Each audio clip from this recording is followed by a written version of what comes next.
welcome. Welcome to the 4th Annual Mississippi Fire Safety Summit and the first virtual and joint safety summit in partnership with Alabama. These summits are important to help us better reduce the number of deaths and injuries to our residents. Mississippi has already had 34 deaths this year. This time last year, we was at 35. Thank you to our partners, State Farm and NFPA. We all know that this would not be possible without y'all. In State Farm, you have always and will continue to be a good neighbor. We are excited that you have joined us today, and not only those from Mississippi and Alabama, but also those across the country. Thank you to Alabama Fire College for providing the technology that made this virtual summit possible. And thank you to State Farm for providing the funds that will provide Fire Prevention Week kits to some of our lucky attendants. And also thank you to NFPA for always supporting our prevention efforts. I also want to say thanks to our good friend and partner, Alabama State Fire Marshal Scott Pilgreen and the Alabama State Fire Marshal's Office. Scott and I both face the same issues, and we work real well together. We also like to thank our host agencies, Mississippi Fire Chiefs Association, Mississippi Firefighters Association, Mississippi Public Fire Safety Educators, and the Coalition of CRR Educators and the Alabama Association of Fire Chiefs. And last but not least, I would like to give a special thanks to Kelly Ransdale. Today, sadly, today is the last event as our regional education specialist. While we know Robbie will be a great addition, Kelly will be greatly missed. And I am very upset that no one discussed this change with me. Thank you. You have been a great asset to the state of Mississippi, to myself, the State Fire Marshal's Office, and I will greatly, greatly miss you.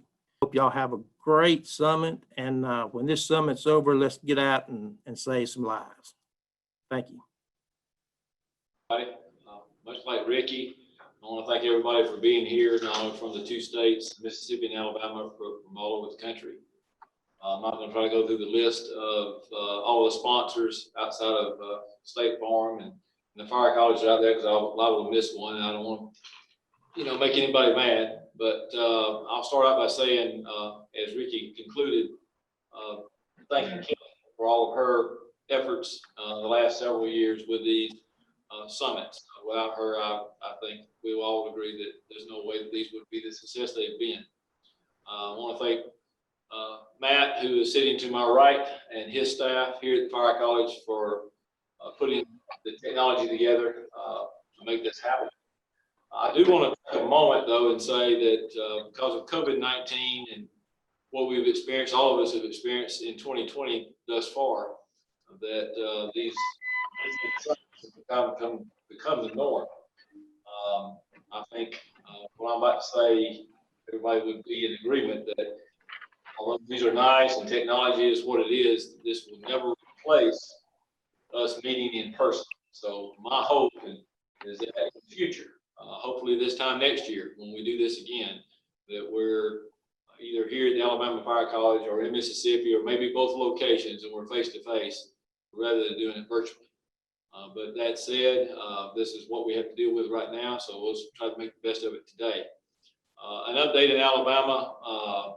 We are somewhere, I don't have the official count right now, but we're somewhere around 47, 48 fatalities for the year here. We were in the same neighborhood last year. So as Ricky said earlier, after this summit's over, let's get back out to the business of trying to save lives and prevent these numbers from climbing. Typically what I try to tell the groups that I address on this issue is, and this is where the summit plays a vital role, is helping all of us to identify why we have the numbers that we have. And I think oftentimes the public wants to try to pin the reason or the causes on a specific thing. It could be cold weather, it could be this, or it could be that. I'm of the mindset that it's much simpler than that. It's human nature. We have to change habits and behaviors. And these summits that we have, like today, and other meetings that we have that are similar in our states and around the country, I hope everybody keeps that in mind, because we have to change human behavior to get these numbers to go down. We can put out all the pamphlets in the world, and they're great. We can provide smoke alarms. We can make it available for sprinkler systems in homes. We can do all of that. But until we change habits and behaviors, our numbers are going to be what they are. So again, thank everyone for being here today. Thank you for your participation. If there's anything that I, as the Alabama State Fire Marshal, or my office can do to assist anybody that's listening in on this today or watching us, do not hesitate to contact me or my office. And having said that, I'll just defer to Matt. Hello, everybody. Again, I would like to echo the sentiments of the Mississippi State Fire Marshal and Fire Marshal Pilgreen. Welcome you. It looks like we got 118 participants today. That is outstanding. We're very excited about that. Like the other two speakers, I'd like to express my sentiments and appreciation to Ms. Kelly Ransdale. Obviously, she's passionate about her position at NFPA, and we're very glad to have her as a partner. I'd be remiss if I didn't mention our partners, the partnerships with Mississippi, with Alabama, State Farm, and NFPA, and just thank everybody, particularly the staff of the Alabama Fire College, who worked so hard to make this happen. So we're very glad to host this. If we can provide service in this way or any other in the future, please don't hesitate to call on us. I would like to say a couple things about the agenda that we have set for today. Community risk assessment, you have to place that in context. Every community is different. The target hazards are different, and the response resources are different. So it's a matter of context, and I'm sure that spell check will speak to that in just a few minutes. Emerging issues, obviously with the things that's going on today with COVID, all the riots and protests, I'm sure that at some point, whether in this conference or another, civil unrest needs to be a topic of conversation, and how we can, the fire service can do their part to help reduce risk there. Social media, just a fact about social media, and you know, we looked at the statistics of people that attend the Alabama Fire College, and what we found is that 75% of the attendees at the Alabama Fire College are less than 45 years old. And so what that means is we know that these folks communicate by social media and through technology. And so I'm sure this is going to be a topic of conversation later, and I'd be curious to hear some of your thoughts on that. Using technology, again, I would reiterate what Fire Marshal Pilgreen has said, that this does not take, it allows us, technology allows us to continue to do our job. We don't think is as effective because you lose some of the communication if you don't meet face to face. If you've ever sat with Kelly Ransdale, you understand that she gives a lot of nonverbal cues and communicates non-verbally. And if you know her, you know what I'm talking about.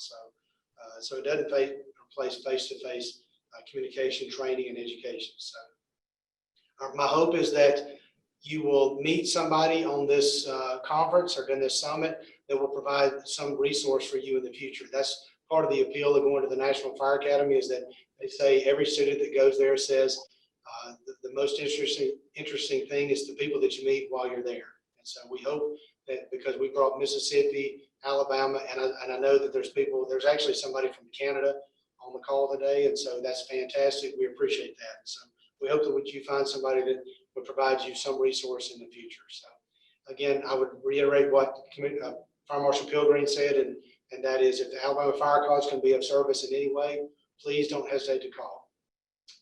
Every day, all of you wake up and go to work pledging to protect your communities. As a State Farm agent and fire chief for the city of Jackson, Alabama, I feel the same calling.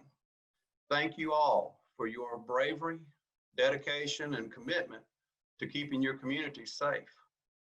At State Farm, our mission is to help people manage the risks of everyday life, recover from the unexpected, and realize their dreams. Since 1922, we've been working to help you protect our neighbors from the risks of everyday life. We recognize the significant damage and loss of life that can result from a fire and other home-related accidents. We are committed to being a good neighbor for first responders across the country by helping provide resources you need to keep your communities informed and educated through summits like this, public education activities, support of national organizations, and encouragement of stronger building codes. Let me give you a few examples of State Farm's commitment. We support the American Red Cross to install fire alarms in homes of low income and senior citizens. We provide informational brochures about home safety and loss prevention through our agents' offices and at statefarm.com. Since 1993, State Farm is the only company that has supported the Arson Dog program. To date, we have provided scholarships for nearly 380 handler and canine teams across the United States and Canada. State Farm is the first insurance company to serve on the board of directors of the Home Sprinkler Coalition. And through our partnership with the NFPA, we help sponsor the National Wildfire Prevention Day. So, State Farm's commitment to our customers is solid. Your commitment to your communities is solid. What a great combination. And I think together we form a solid team. It's been my honor to welcome you this morning. It's also an honor to serve my community as fire chief and to be able to call you my brothers and sisters in service. So stay safe, train like it's the real thing, and I hope you enjoy the summit, and God bless you all. Quickly, on behalf of NFPA and Jim Paul and Kelly, my fellow regional director, thanks for having us and thanks for the continued partnerships. And we hope everybody's staying safe, not only in the first round of this COVID pandemic, but what is obviously now turning into a second round. Both Kelly and I really wish we could be there in person, and really, who'd have thought we would have ever thought or ever said, boy, I miss traveling in airports, but such is the case. But we're doing the best we can with what we've got. And this is a great example of it, and the continued partnerships, not only with Alabama and Mississippi State Fire Marshal's offices and State Farm as well, but all of the connections we have across the country. And I think it was Matt mentioned, or maybe it was Scott mentioned, connections to Canada. And I see names from South Carolina and Michigan and all across the country that are joining in here. And I think this is just a good thing, that while it's a bad thing that we're not there in person and face-to-face sharing information and continuing the relationships, but this is a good thing that we're able to share it on a much broader audience, because I know Mississippi and Alabama both are doing great things from the community risk reduction standpoint. So we are reaching a much broader audience. So I'll just say again, thanks to Alabama for the hosting, the technology, and the Fire College for all the work, and Reed, and everybody at the college that's gone into setting this up and getting it moving. State Farm for their continued support of NFPA and these initiatives and the programs, because they not only support NFPA, they're actually supporting local fire departments, not from a statewide perspective, but really putting the resources where the rubber meets the road, and getting resources to those local departments and people who need those resources. So I'll wrap it up and just say Kelly and I will get to share much more information this afternoon, and we look forward to talking more at 1 o'clock. And to Ricky's comment that they didn't ask him, they didn't ask me either. And while I'm glad Kelly's still part of the NFPA team and I'm excited to continue to work with her, I am going to miss the brotherly and sisterly banter that occasionally happens when we wind up in the same spot. So I look forward to doing that with her when we get together in Quincy for our regional meetings. And every chance I get, I'm going to drag her to Mississippi and Alabama and every other conference and place I can get to, just to so that she can continue to mentor me and tutor me in the ways of public education. So with that, I'll wrap. What you're going to hear over the next couple of hours can seem quite daunting for some if this is something that you've never heard before. But if you take it a little piece at a time, and we've really tried to make it as simplistic as we possibly can, so anyone could take this and do something. That's the goal of this. Even if it's not a broad, massive plan, The goal is to do something better than you did yesterday, do something better than you did last month and last year for your fire department or your agency, your state even, because we've got folks from all over the country here. So do something better. So with that, Karen, if you want to go ahead and take it away, thank you so much for joining us today. Good to go. All right, awesome. All right, so folks, first of all, thank you so much for inviting me to participate. I know it would have been really cool to have Jonathan Ledbetter here as well. And I just want to say, being from NFPA on the CRR team, I've had a really great opportunity to work with Michael, Holly, and Jonathan all together on our CRA pilot project, and it's been just really interesting and informative, and we're all learning so much from this process. And we're going to talk a little bit more about that as we go through some of the different slides. I know that Michael has some examples in his presentation. So thank you so much for inviting me to participate. One of the things that I am going to ask folks to do is to participate actively as we work through this. And in order to do that, we're going to use the chat button on occasion throughout here. So if you're not sure where your chat button is, you can kind of hover over the bottom where your controls are, and it should pop up there. Actually, mine just moved to the top, so it might be all over the place for you, but hopefully if you can find your chat, and if you can't, shout out and we can help you with that. Also, one of the things to think about as we go through this, because I don't want you to just have to sit and listen for 2 hours, I really do want you to be engaged. If there's something that you have questions about, pop those into chat. If you can't find your chat, feel free to interrupt. It's quite all right. Oh, the other thing I should probably say is I am not from Alabama. And in fact, I'm from Ireland. And I know that I can end up talking really fast with my somewhat thick Rhode Island accent. If you need me to repeat something or slow down, feel free to shout out about that as well. All right, so we are talking about community risk assessment today. And really, a big piece of this is about getting the data in your hands and being able to tell a story about your community with that data. And hopefully the information that we shared today helps you to walk away with a little bit of clarity rather than fear, right? We know that scary is often a word that is used when we talk about data, and we don't want you to be afraid, okay? So one of the things that we are going to do today specifically that I would like to cover, hold on, I'm going to start my timer because I'm going to try really hard to stay on track here.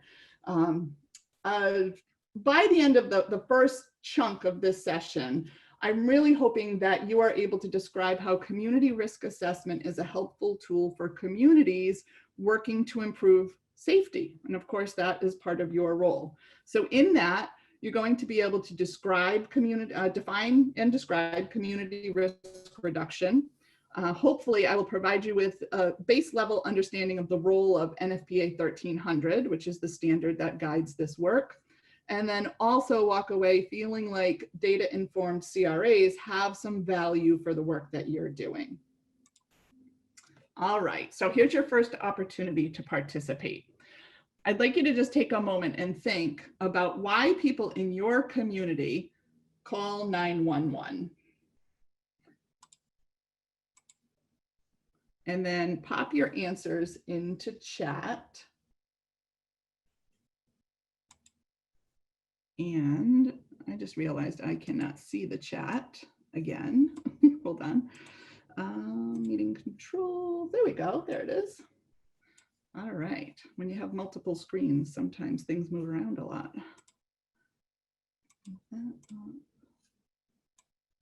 All right. Oh, wow. Look at this. Okay. They think they have an emergency is the first thing I saw, which is an interesting response there.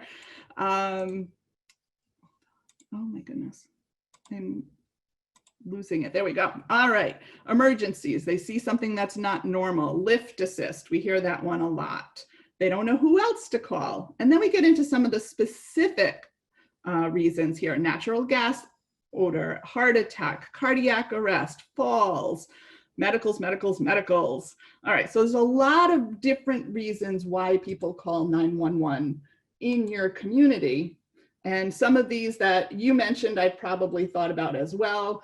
Certainly, if someone's house is on fire, they tend to call 911. Gas leak, train derailment, someone's drowning. We could say, I've fallen and I can't get up. That standard line that we hear jokingly, but not funny. When power lines are down, or someone's basement is flooded, or there's a dog stuck on the ice. We could go even further and think about domestic violence situations or fire alarms that have been activated. There's been a robbery, there's been a car crash, and things like traffic lights are on the fritz, right? My neighbors are being loud. So certainly, what this alludes to is the fact that there are a lot of different reasons why people call 911. There's a lot of different definitions of emergency and a lot of different perceptions of that.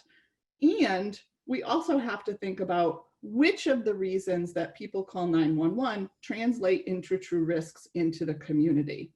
So one of the things that community risk assessment can do for you is to really help you think about what's happening in your community, how are the resources being used, and whether or not those resources truly match the risks in your community. And if they are, how are you addressing them? If they're not, what can you do about that?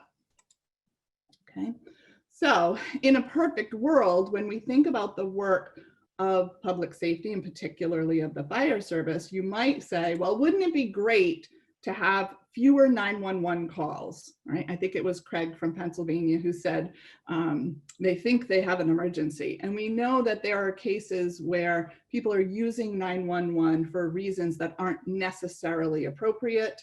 But of course, there are lots of times when 911 is being used for the emergencies. In both of those cases, wouldn't it be great to have fewer 911 calls? Of course, we also want to look at safety for our firefighters and safety for our residents.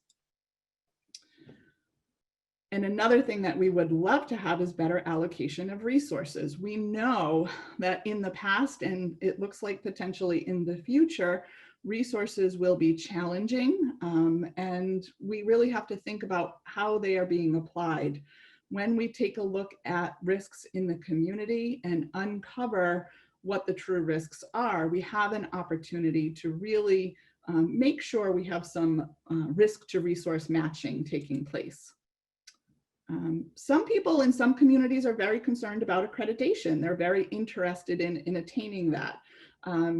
It'd be great if they have met those criteria.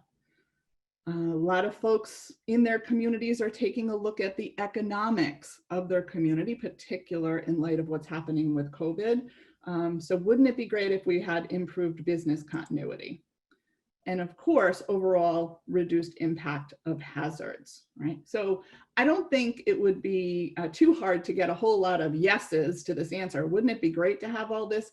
Absolutely. And I will tell you that one of the reasons that the CRR team and NFPA as a whole is really interested in the concept of community risk reduction is because it can help communities accomplish these things, right? This is what we're targeting when we talk about promoting community risk reduction for communities. Okay, so before I give you the actual definition as it is written in the standard for community risk reduction, I'd like to know, what do you think of when you hear CRR? Take a minute and just pop something into the chat.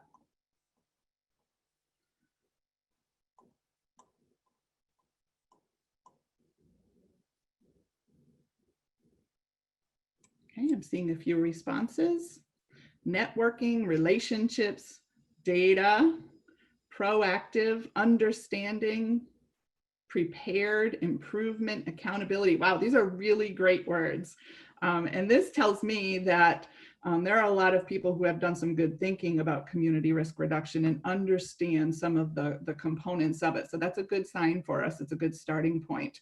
Thank you, Sherry from Colorado. It's not just the fire department, but the entire city. Right, one of the things that we talk about with communities is that we are looking at how everyone can work together for the benefit of the whole community. Educating people on how to be safe, communication, empowerment. All right, great thoughts. Thank you so much for sharing that. I'm going to share the 1300 definition here. So community risk reduction, CRR, is a process. First of all, that's a really important piece of this. CRR is a process to identify and prioritize local risks, followed by the integrated and strategic investment of resources to reduce their occurrence and impact, okay? So the work that the committee for the NFPA 1300 committee did, these are volunteers from the field, resulted in this definition to describe that important process. So what we're basically talking about is, hey, let's find out what the risks are in our community, let's prioritize them, and then come up with a real good strategy to reduce those so that they happen less frequently, and when they do happen, the impact isn't as high, right? Also noteworthy here, CRR is an all hazards approach. So the idea that we're talking about things specifically and most directly related to the work that the fire department does, we also have to go back to that first slide that I showed you of why do people call 911? Because the reality of the situation is emergencies, and particularly emergencies to which the fire department respond, fall well outside the area of fire, right? The fire service responds to so many different things, and all of these different types of hazards have the potential to negatively impact the fire department. So CRR is a process that helps people who are working with it to really look at hazards from a well-rounded perspective and get a comprehensive view of the issues that are taking place in the community.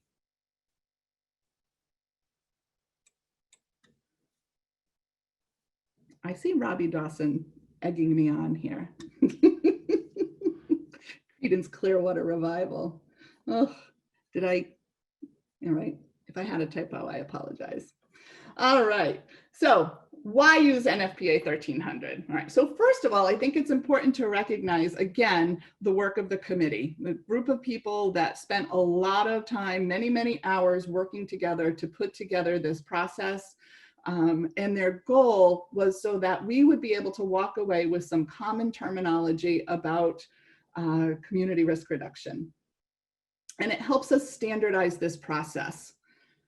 Another piece of this is that we can normalize the idea of safety and self-responsibility. So recognizing that within this process, everyone has a role, right? Whether it's members of the fire service, whether it's the leaders, the operations crews, the CRR experts within the fire department, but also members of the community. So helping everyone recognize that we all play a role in this process, right? Also important to think about the idea of developing this culture to support community risk reduction. Whoops, went too far. Within the fire department. Sorry. Okay. And culture is important, right? There's a lot of tradition in the fire department. One of the things that it's important to recognize is that community risk reduction does not have to alter that idea of the tradition to protect and serve in the communities. We want to let tradition guide our work rather than being so rooted in tradition that we can't take on new and innovative ideas, right? But some people would say, is it really new and innovative? Isn't it just a new name for what we've always done, right? This is one of the conversations that we have quite a bit when we go out and visit people out in the field back in the days when we were allowed to travel. So it's an interesting conversation, and I'm going to be really honest with you. When we started exploring the concept of community risk reduction, even at NFPA, and the leadership there said, yes, we really want to learn more about this. We even heard this internally. So this standard really helps us get to the point of that common terminology and understanding what community risk reduction really is, and that it's not just a new name for what we've always done. Right. So I just want to dig into that just a little bit before we get on to the concepts around community risk assessment specifically, and peel away some layers here, because I know that there's a lot of folks that are on this Zoom who are working in the different types of fire department outreach activities. So I want to spend a little bit of time just kind of separating out the differences between these. So if you think about the fire department outreach activities that are taking place in your community now, you might have people who are working under an umbrella of community relations, or you might have people working under the umbrella of public education. And in some places, we see people working under the umbrella of community risk reduction. And we're very aware of the fact that these don't mean all the same things across the board, right? So what I'm asking you to do is really think about what are the desired outcomes of the work that you're doing, and how do they match up with some of the definitions that we have in some of the different standards, right? So for example, community relations, right? And this is not a standards definition, it's just a kind of a general internet definition. But really, when we think about outcomes related to community relations in the fire department, we're talking about building positive relationships. Perhaps with residents, you could expand that to be with business owners or with students or with visitors, but developing positive relationships is the key. And we want those people to feel connected with the fire service, and we want them to be comfortable around firefighters, all right? So if you think about things like a fire department open house, for example, where you're inviting members of the public in to have a tour of the fire department, or you're giving out fire hats, plastic fire hats to kids, and that makes them happy. It puts a smile on their face and they feel like, wow, I just met this really cool, important person. Those types of community relations are important. And of course, we want our residents to feel connected, comfortable, and we want them to support the work that we're doing. Important stuff. Right? If we go to public education, we're thinking about outcomes related to an activated public who can prevent and safely react to emergencies.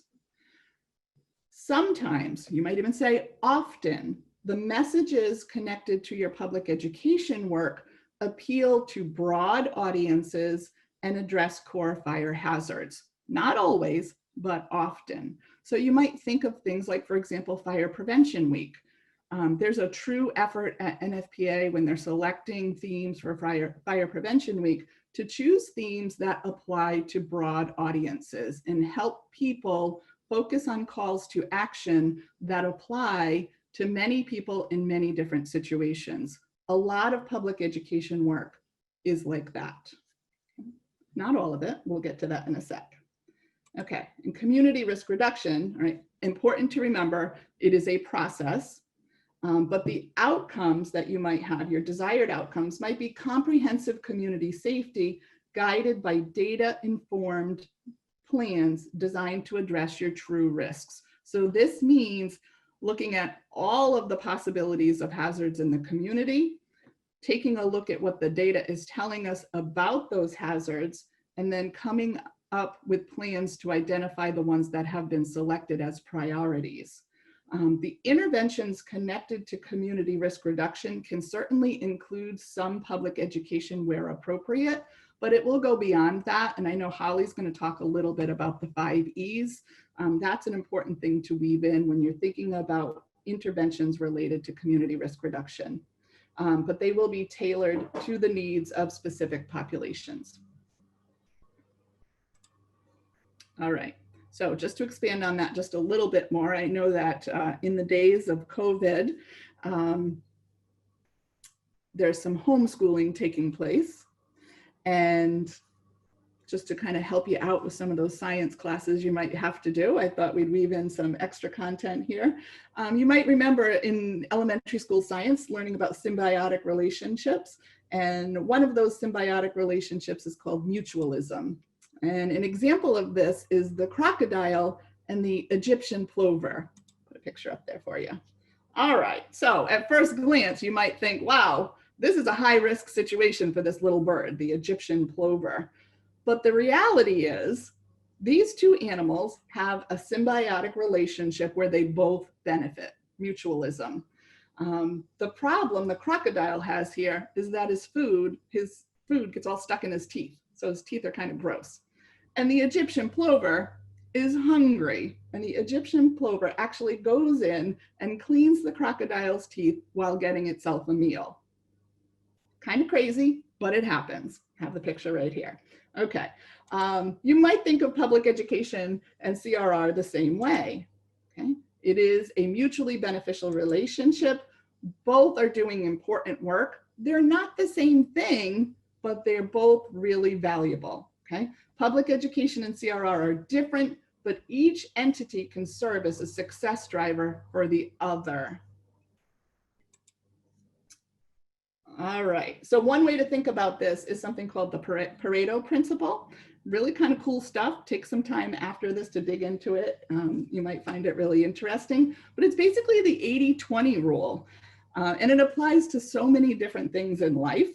But we can think about this 80-20 rule in relation to community risk reduction and public education and community safety in terms of thinking about, for example, 80% of the loss a community might experience comes from 20% of the hazards. Okay? Or another way to think about that might be 80% of the resources that you use for prevention go to 20% of your residents. Right? Those kinds of ideas. All right. And CRR is a process that allows us to truly identify that 20%, the 20% of the hazards that cause the most problem. So by pulling away the layers, taking a dive into the data, really looking at what the true issues are, you get to find out where to focus your attention. Now, the role of public education really is to think about those core messages that apply to a broad base and apply to many. So how do we address the other 80%? But they also play a vital role in the interventions of the other 20%. So everybody's working together really to address issues of safety in the community, okay? So I hope that helped kind of peel away the layers of the differences between community risk reduction and public education. Not to say one is more valuable than the other, but rather they're really important that they work together. All right, so community risk assessment. Let's jump into this a little bit. I'm going to give you a spin on an old parable, and you may have heard this before, and it's about blind men and an elephant. And that worked a little bit for me, but I wanted to change it up a little bit, so I'm changing it to the donkey. This in no way was intended to be sparking a political conversation. So please know that that's not the intention at all, just kind of a funny side effect here. But I'm changing this story to a donkey. And essentially it's this. A bunch of people who have blindfolds on are walking down the street and they come across this animal, but they don't know it's an animal because they have blindfolds on. So one person goes up to the donkey and feels this part of the donkey right here and feels that it's soft and it's round, and he says, oh, wow, it's a hat. And another person goes up to this part of the donkey and feels that it's just kind of really fluffy and wiry and says, oh, wow, I found a nest. And another person puts their hand on the side of the donkey and said, oh, this feels like a piece of furniture. Maybe it's a couch. Right? Maybe someone else in this group who has their blindfold on comes across to the tail and reaches the very end and says, I found a feather duster, fabulous. And then finally, there's another person who feels the donkey's hoof and says, oh, I know what this is a rock. Okay? So really, where are we going with this? What is the lesson? Because we know that every parable has a lesson. Are you ready? Avoid assumptions, right? So, you know, donkeys are sometimes called asses. Avoid assumptions. When you are looking at data in your community and you're thinking about the risks in your community, it is really important to take off your blindfold and gather input from a variety of sources so that you can make really good decisions, okay? If you complete a community risk assessment, you will get a comprehensive view of what's taking place there. All right, so what is a community risk assessment? Okay, first of all, we like to say that it is the first and most critical step in the CRR process, right? I get it. Sometimes I say some things that make people say, ooh, I don't know if I'm really comfortable with that. And maybe you're not really comfortable with that because you work in a division that's called community risk reduction and you haven't done a CRA. That happens, right?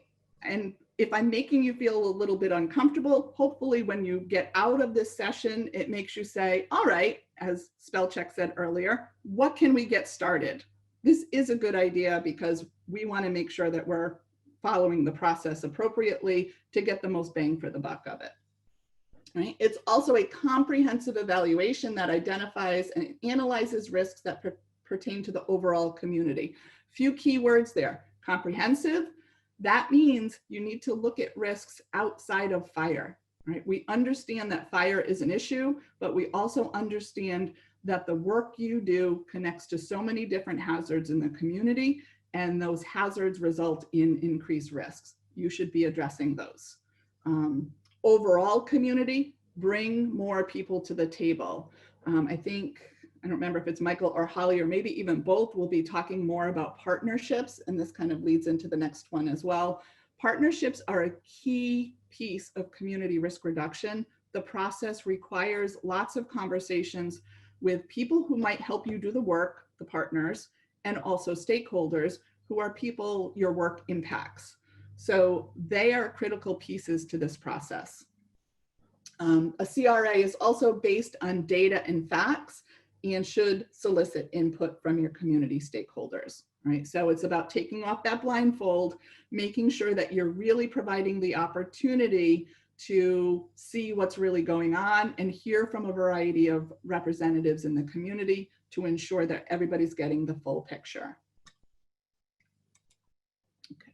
A good CRA, why the heck would you want to do it? Because it is time consuming, it's some work, but there are so many benefits to getting this done.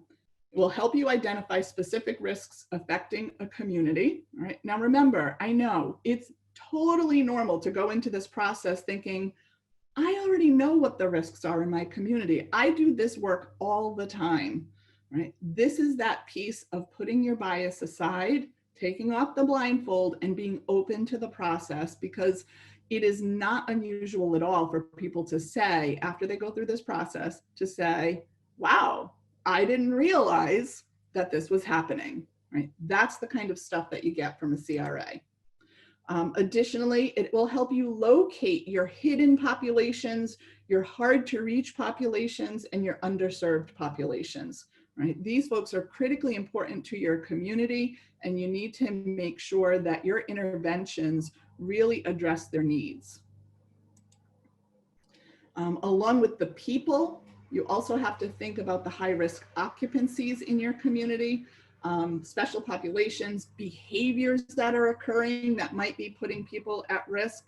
One of the things that comes to mind just off the top of the bat there is college students who might be coming home at 2 or 3 o'clock in the morning after they leave the bars, and they go home and they decide they want a snack, so that they're cooking while intoxicated, right? So there's a very specific risk with a very specific population, and possibly in very specific neighborhoods, that a CRA could help you uncover that information. It also provides you with your baseline data. If you have a baseline, you can develop your goals, objectives, and strategies to align with that. So I can hear my neighbor mowing his lawn. Can anyone else hear that? Are you good? Is the sound still good? Let me know if it's not. I think I might have some windows open. All right. So sound is fine. No mowing. Thank you. All right. Conducting a CRA. NFPA 1300 will outline that. Oh, and I should have also said in the beginning, you might be saying, well, great, NFPA exists. How the heck do I see it? Free access. NFPA.org/1300 is how you can see the standard, right? So if you go to that site, and I'll have that again at the end, and I think Holly has it in hers as well at the very end of the presentation, but you can view the standard for free. You can read it, take a look so you can see the process in detail. But to very, very quickly summarize the process, we're talking about collecting data to create your community profiles, then identifying risks and root causes, and then taking a look so that you can figure out where are the gaps between what's actually happening and what we need to have happening, right? But today here, just as a kind of a baseline conversation, we know that collectively this will help you create your data story. It will take us quite a while to get through all of the pieces of that in depth. We're going to focus specifically on looking at data to help you create your community profiles.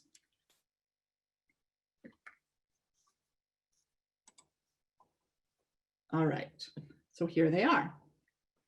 This is straight from the standard. When we talk about community profiles, we are thinking about categories, essentially. What are how can we categorize the different parts of our community that we need to think about as we consider the different risks that are there, right? So, and I've grouped these a little bit. They're not grouped like this in the standard, but it helps me kind of visualize how they're all related. So demographics, public safety, response agencies, and community service organizations all really have to do with the people in your community. And when you develop your profile, basically what you're doing is coming up with a story about what's happening in your community under these three categories. And Spellcheck's going to talk about these more in detail, but just to have an overview here. Keep in mind, really important, when people think about community risk assessment, a lot of times they're thinking about the problems connected to each of these profiles. Sometimes it's not about the problems, it's just about what's there, right? So for demographics, you just want a picture of what's there. Don't jump to focusing on what the issues and the concerns are, just get an overview. The other thing that's really important, particularly when you're talking about public safety response agencies and community service organizations, is not thinking about what's lacking, but rather what's the capacity of these agencies and organizations to deal with the risks that come to light. So the next grouping here, geography, building stock, economics, and critical infrastructure. I could call these community factors, all right? These are parts of the community that you're gonna pull out information about that tell us more about what's happening there. So for geography, what is the size of your community? Are there parts of your community that are cut off from other parts of the community? Are there land structures that might be causing particular issues in the community? You know, building stock, you might be thinking about the age of your buildings. Are there multifamily buildings? Are there apartment houses? Do you have a lot of commercial and industrial property, etc.? Right. Economics is a really interesting profile to look at, and I'm really glad that the committee added this into the CRA process, because it's important to recognize if there are buildings or businesses or structures in the community that play an important role in sewing it all together. So for example, if I had to ask you, if you had one structure in your community that would have the biggest economic impact to your community, if it were to disappear due to an emergency, what would it be? I bet you could all answer that, right? That economic profile is an important piece to this. And then critical infrastructure talks about some of the underlying factors that not only connect your community together within itself, but outward. So for example, you might think about power sources. The electrical grid, for example, is important to your community, and there are pieces that need to be thought about in your community, but there might be components to that electrical grid that are 60 miles away that have a huge impact on your community as well. So those things have to be considered. We also want to think about the past troubles, right? What's the past loss and event history? And your incident data is a big piece of this. Now, I want you to look at this. When you look at community profiles in NFPA 1300, there are 9 different profiles. This is one of them. People often for their community risk assessment want to focus a lot on this piece, but it's important to point out that it is one piece of the puzzle. We need to have a good understanding. We can learn a lot from it, but it's not the whole picture, right? And then lastly, the hazards. These are your potential problems. What's going on in your community that could potentially cause trouble down the road? Okay, those are your profiles. One note about data: when you're looking at data, my advice usually is when you can go local, do it. All right, just as an analogy here, you have this map of the United States, super helpful. We can learn a lot from it. We can see where the different states are, what states they're next to, where there are large bodies of water, who borders the ocean, lots of stuff. But let's say you want to come visit Rhode Island on vacation. I chose you a nice place, the spa at Newport Marriott, because you'd probably have to quarantine for 14 days if you came here, and that might not be a bad place to do it. But if you needed to know how to get from TF Green Airport to the spa at the Newport Marriott, this map of the country isn't going to help you. You need local information so that you can actually get to where you're going. Same thing with your community risk assessment. When you're thinking about data, when you can go local. National data, state level data, regional data, super helpful in helping you identify trends. It also helps you identify where you are in relation to larger populations, but local data gives you the best view. Make sure you engage your stakeholders and partners. Make sure you remove your blindfold. Step back and say, all right, am I making assumptions about what I know, or am I truly looking at what the data is telling me? And be prepared to put some time in. I shy away from saying that this is difficult. It can be challenging, but the most challenging part is finding the time, because all of the data is in all kinds of different places. And this is actually one of the driving forces to the pilot that we're working on, that Jonathan and Holly and Spellcheck are engaged in, because NFPA recognized that one of the biggest gaps with community risk assessment is that the data sources are all over the place. So we are working to develop a tool to help people to get that data all in one place. Hopefully we will have some good news for you on that front in the near future. Stay tuned. But so far so good. We're learning a lot, and really think we're getting to a place where we can be helpful in that vein. Okay. And then I just wanted to kind of point out, you might be saying like, well, what data are you talking about? Where do I even go, right? It's a very lengthy conversation, but I did want to provide just a little bit of insight on starting points for you. So for example, in that chunk of profiles that really talk about people, there are some sources that can be helpful. And a lot of this is rooted in the US Census data, right? And you can go right to the US Census Bureau and pull out really great information. And USA.com is another site that kind of organizes that data set for you in a way that's user friendly. So those are sources that are there that are helpful for you. But I would also encourage you to think about who in your community writes grants, because many grants start out with the same thing. Give us a description of the demographics in your community. They may already have this information. Tap into your local resources, start a partnership, and share those resources.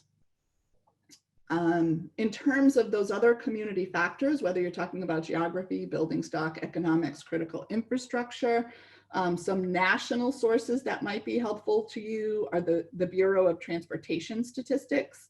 If you're thinking about roadways and bridges and different risks that are associated with that kind of critical infrastructure, there's a slew of data that's there. In terms of local economics, the US Bureau of Labor Statistics can be particularly helpful. Sorry, I'm talking fast now because I'm looking at the time. But don't ignore your local data. You might have a database that you can access online for your local tax assessor. There's one for my community. I'm able to just pop on there. If I want to see homes that were purchased between 7 and 10 years ago, I can find that data very easily. Why is that helpful? Well, that could indicate folks who are due for smoke alarm updates, right? So there are ways to access the data that are valuable for you locally. When you think about past loss and event history and your local hazards, again, local incident data is your key here. Certainly if you're collecting your NFIRS data, take some time and read through that. What kind of information can you pull from that? Look at the information that's coming from the fire department, but don't forget about your EMS data, police data, data that might come from elderly affairs, parks and rec, your local Department of Health, emergency and hospital room data. All of that can be super valuable. Does it mean that you're going to knock on their door and they're going to automatically turn that over? Not necessarily. You might have to build that partnership in order to get there, but you have to have a starting point.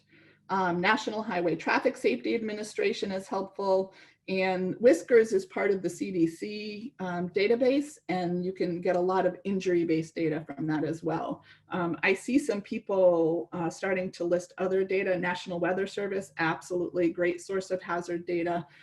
Really think about the different types of hazards that are unique to your community, and think about then, where am I going to find this data, and start conversations about it. And I would say there's a lot of different groups that are out there, and there's one Facebook group that I know a lot of you are a member of. If you're having trouble finding a data source, talk to the other professionals who are working in the CRR space, because they may be able to help you find an appropriate data source.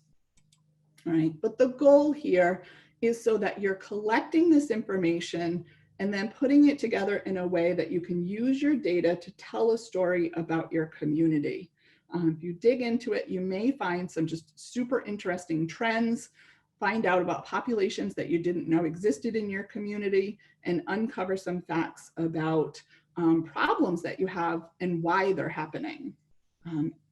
Really want to just stress the point also, don't forget about your stakeholders and partners in this process. All right. Questions, thoughts? I know we don't have a lot of questions. I'm at almost 39 of my 40 minutes, but I'm happy to respond to any of them, but also want to point out crr@nfpa.org brings you to the CRR team, which right now consists of myself along with Chelsea Rubidoux at NFPA. If you would like to reach out to me, particularly at any point, my personal work email is there as well. Happy to help you as much as we can. I know that the process can be challenging at times, but there's so much value here for you. I would truly help you get your toes in the water a little bit on this, but thank you. All right. All right, very much. Okay, so that can sound daunting for everyone. That's a big process, right? We kind of really went into things that can really take a lot of energy and time, but it's so rewarding when that does end up happening, right? I'm trying to get my screen set up here. So mine is entitled Digging into the Meat, right? We talked a lot of concepts, right?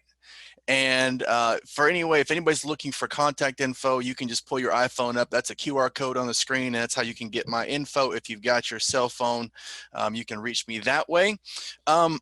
We got about 15 minutes before we take you right to the break. So we'll get into a couple things as we go here, but I do want to start off with one thing. Right now, with COVID being something that we are dealing with, as the fire service, we are adapting. As public, private individuals, even people in our community, they may be really, really struggling, depending on where you are. In my community, we are blessed. Our people are really able to work from home because they have a lot of engineering jobs on Redstone Arsenal, right? That might not be the case 5 or 10 minutes south of us. So then we still have to take into account where people are.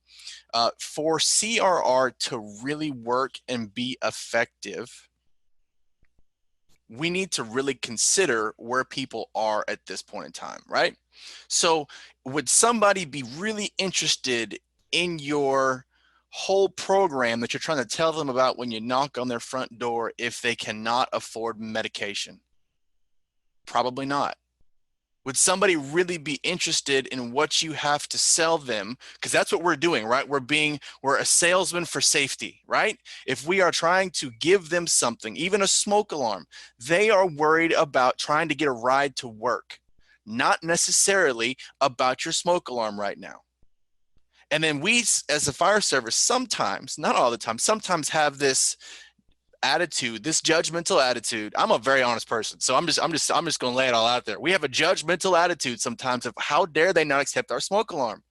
We are trying to do this for them, this program, this smoke alarm, this child safety seat, or whatever it is, but they have bigger priorities that they're trying to meet right now. So part of CRR is not necessarily just fire and EMS, right? What does it say? Community risk.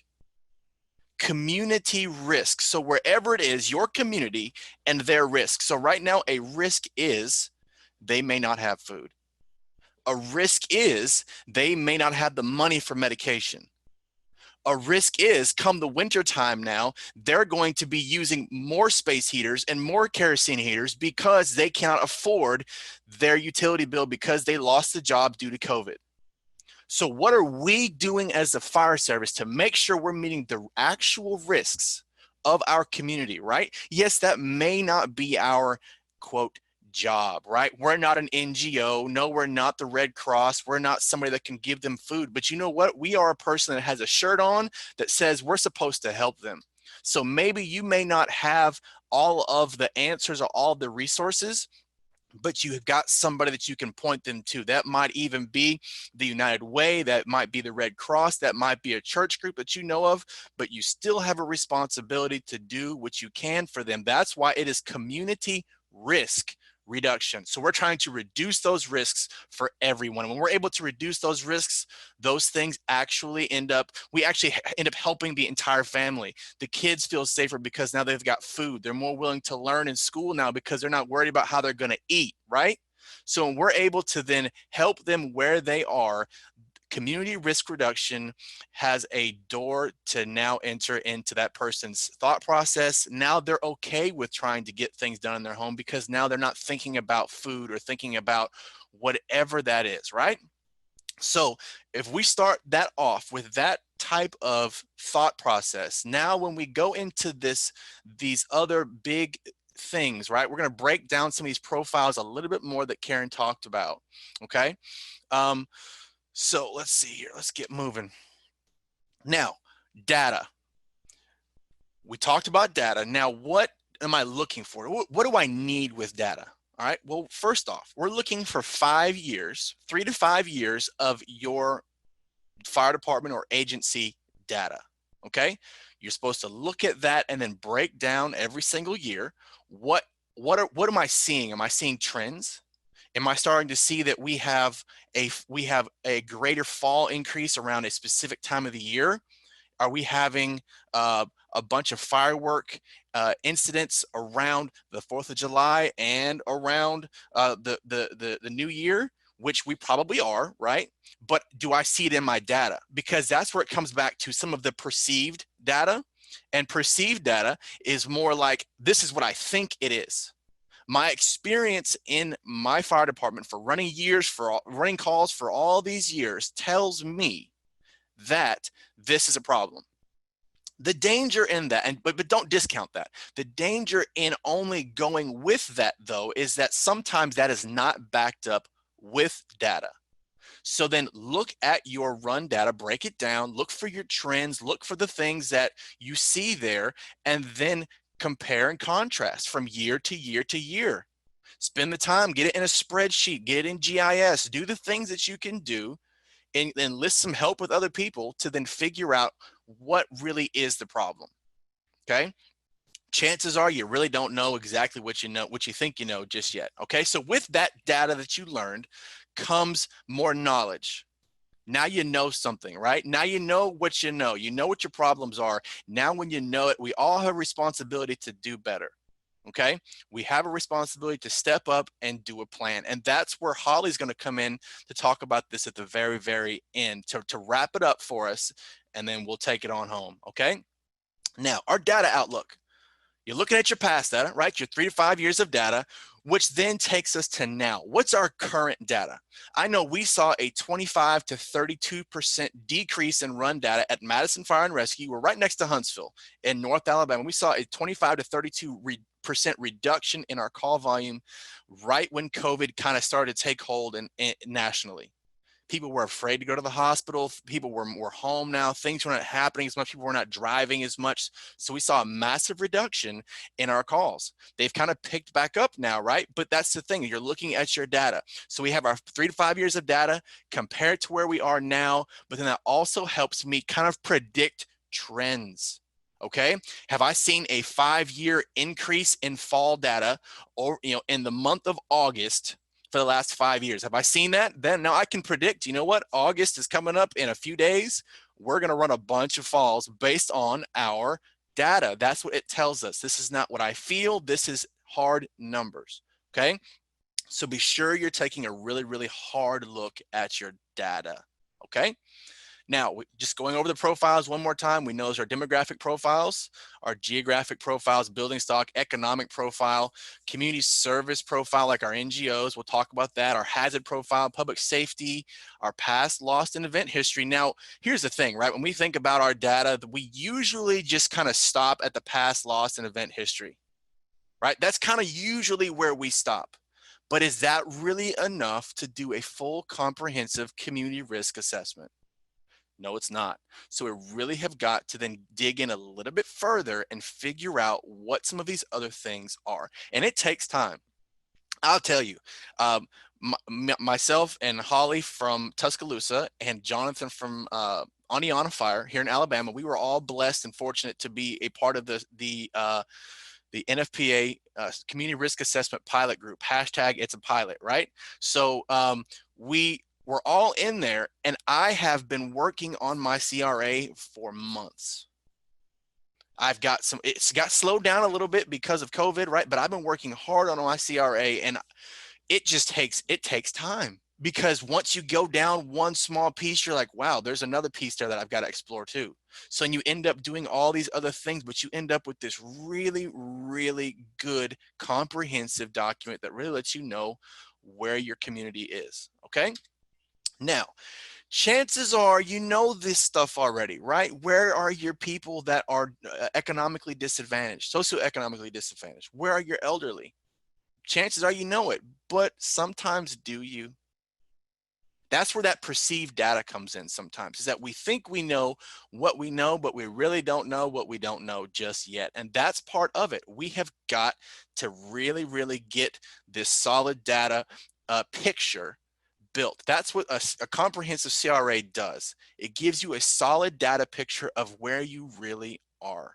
Okay, that's why with like accreditation, a lot of times doing a complete CRA is part of what they want, because then you have an accurate picture of who you're serving, of what you're trying to do, what you're protecting.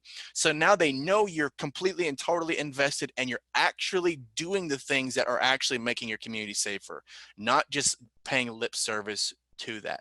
Okay, now where do I start? Where do I start, right? Because we've just given you so much, right? Where do I start? Okay, one of the first things that you can do is go to USA.com. Okay, we're about to have a break here in just a few minutes. There's going to be lunch coming up here in a little while too. Take some time, go to USA.com. So if you've ever been to the National Fire Academy, when you get your pre-course work, or if you've taken a community risk assessment or a community risk reduction course at the National Fire Academy, in your pre-course work, they direct you to USA.com. USA.com pretty much takes a bunch of census data and puts it in a digestible format for you, right? So you can figure out so much information. Go there and look up your city. Chances are you may know some things, but chances are there's a whole lot that you can learn just by spending 5 minutes on USA.com. So that's a good place to start. How about your school systems? Your school systems have all kinds of data. Believe it or not, they can tell you the percentage of kids that are on reduced lunch, right? Which then that's another data piece, right? That gives you an at-risk population right there. They're socioeconomically disadvantaged. They're on reduced lunch, right? What percentage of parents actually come to PTA meetings? right? That gives you one or two things. One, the parents are not engaged, which then gives the kids a risk factor, right? Or the parents are working, which also gives them a risk factor because now you know that they're socioeconomically disadvantaged too, right? So you can figure out a whole lot of things just by getting data from school systems. Your zoning and planning, like Karen was saying, they can tell you a whole lot of things in terms of even the age of the homes, right? I want to do a smoke alarm program. So you know what? Where do I go to do a smoke alarm program? Well, if we find out which homes were built within the last, or 10 years ago, 8 to 10 years ago, I automatically know those smoke alarms are going to need to be replaced.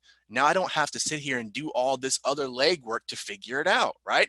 I've got things that are in my city or right across the street, right across the hallway to figure out what I've got to do, okay? Homeowners associations, right? How many homeowners associations track data? How many people are moving in and out? Do they have any police complaints, right?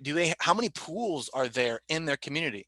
Have they had any incidences of near drownings that didn't get reported at the pool, at their homeowners association, right? Those types of things they can give you those small data pieces that you may not know.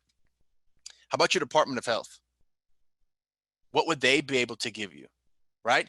They'd be able to give you some really solid data on how healthy are our people.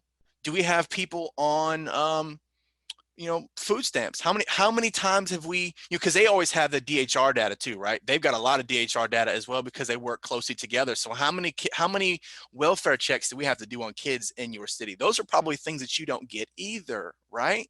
So having those other governmental organizations back you up is so valuable. Okay, what about CASA? We have a CASA here, and recently they were able to send me 97 contacts of elderly that are within my city that get Meals on Wheels. Now, the interesting thing is that when I looked at my census data, they do not live in the specific areas that are supposed to have that at-risk and elderly population. They're all over the city. So that was something interesting. So I've taken those and I've mapped those out. So now I know exactly where they are. Is that a valuable piece, do you think? It is, I'm telling you. Chamber of Commerce, that helps you figure out your economic vulnerability, right? If a tornado were to come through, because we know we live in Alabama, right? Not everybody's from Alabama or Mississippi, but if a tornado were to come and wipe out this whole section of our city, what would be the economic impact for our city? That's part of that too, okay? City planning. I mean, we can just go on. Red Cross, they can give you information because they're still doing smoke alarm installs, maybe even without you. They're doing their own when they're going and building ramps, but they may also have other data in terms of elderly that need ramps that you don't have either, okay? All right, now you also take your run data, right? We already talked about that. Now, non-governmental organizations such as churches, so we did say a couple, right? But there's still going to be more. Churches, United Way, crisis services, the women's centers, the children's centers, child advocacy, Council on Aging, all these other ones that you can go to can give you so much data on at-risk populations, okay? Now, let's go and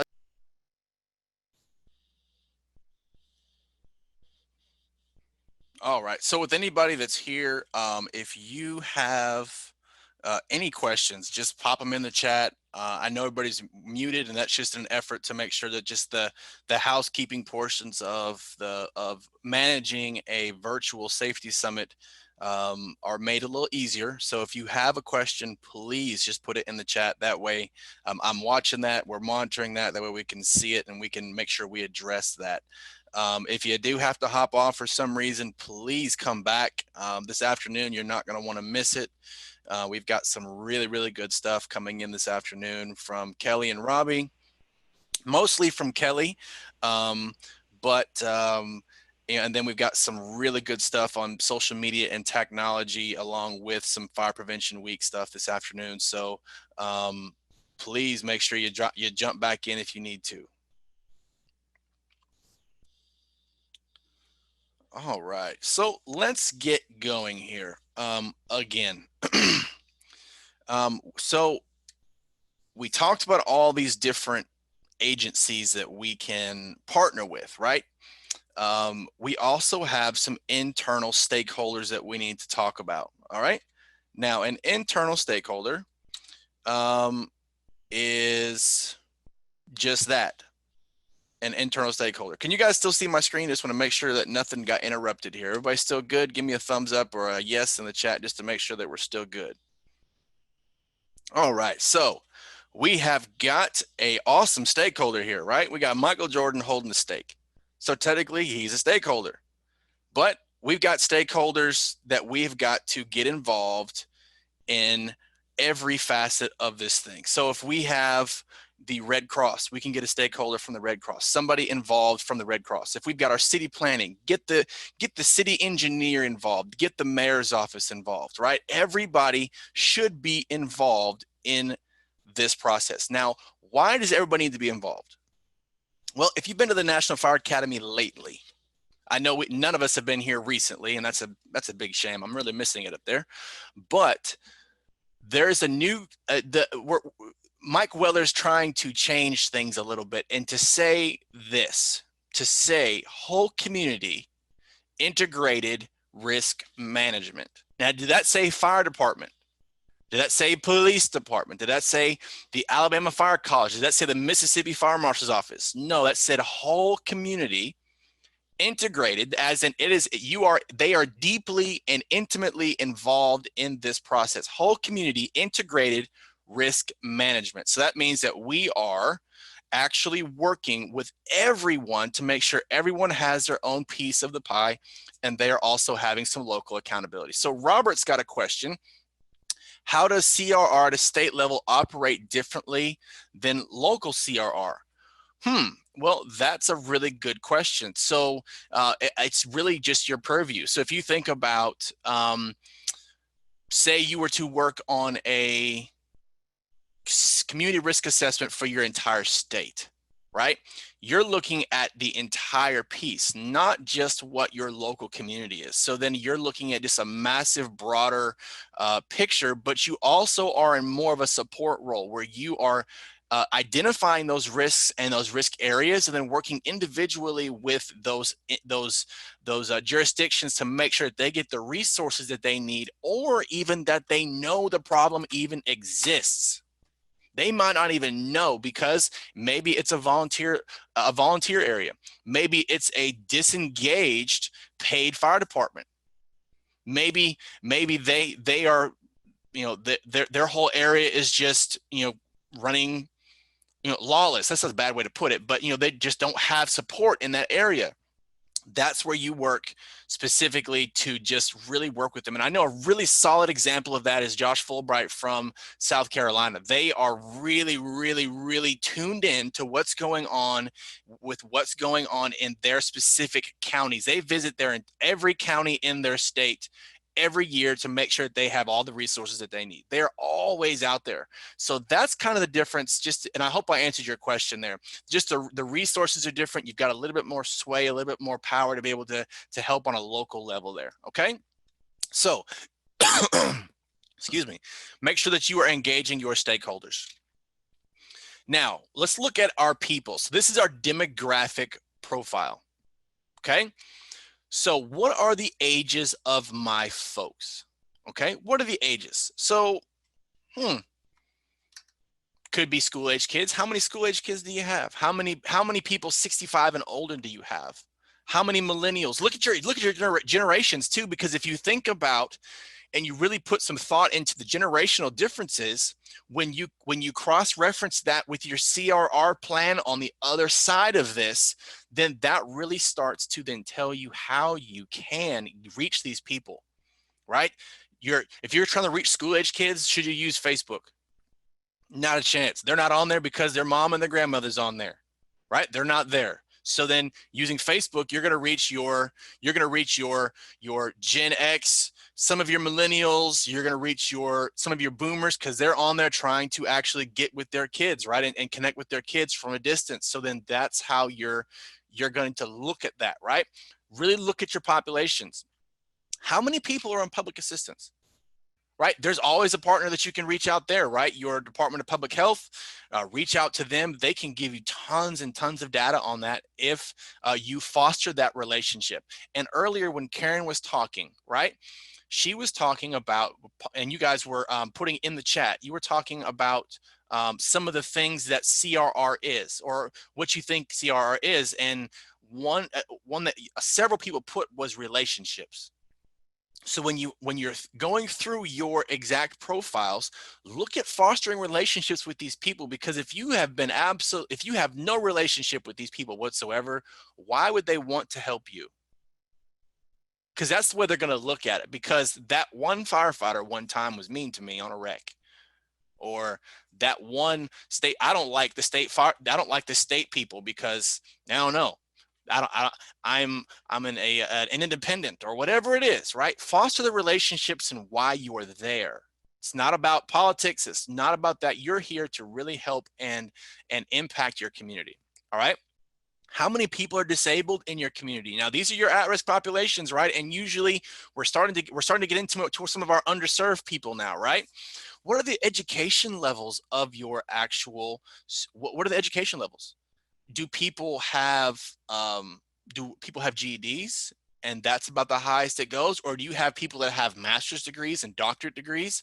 That also helps you determine when you get into your CRR plan of how you're going to reach those people, right? Because that goes back to even what I said in the beginning, is that sometimes you have to reach people where they are. Now, something that I learned, and that's why I put it in here, is look at your commute times. What do you think that tells you about the people and about your city if you have people that have a 40-minute commute time?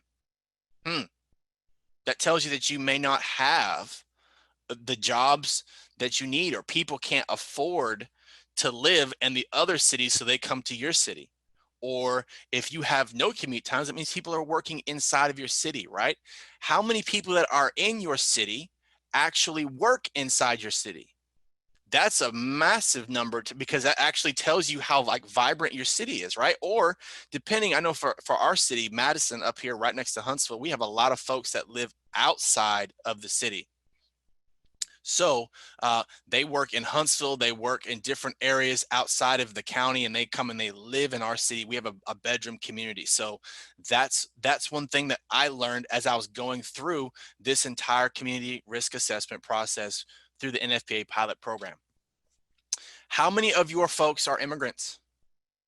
We've got a whole small section inside of our city that has a whole lot of immigrants that are there.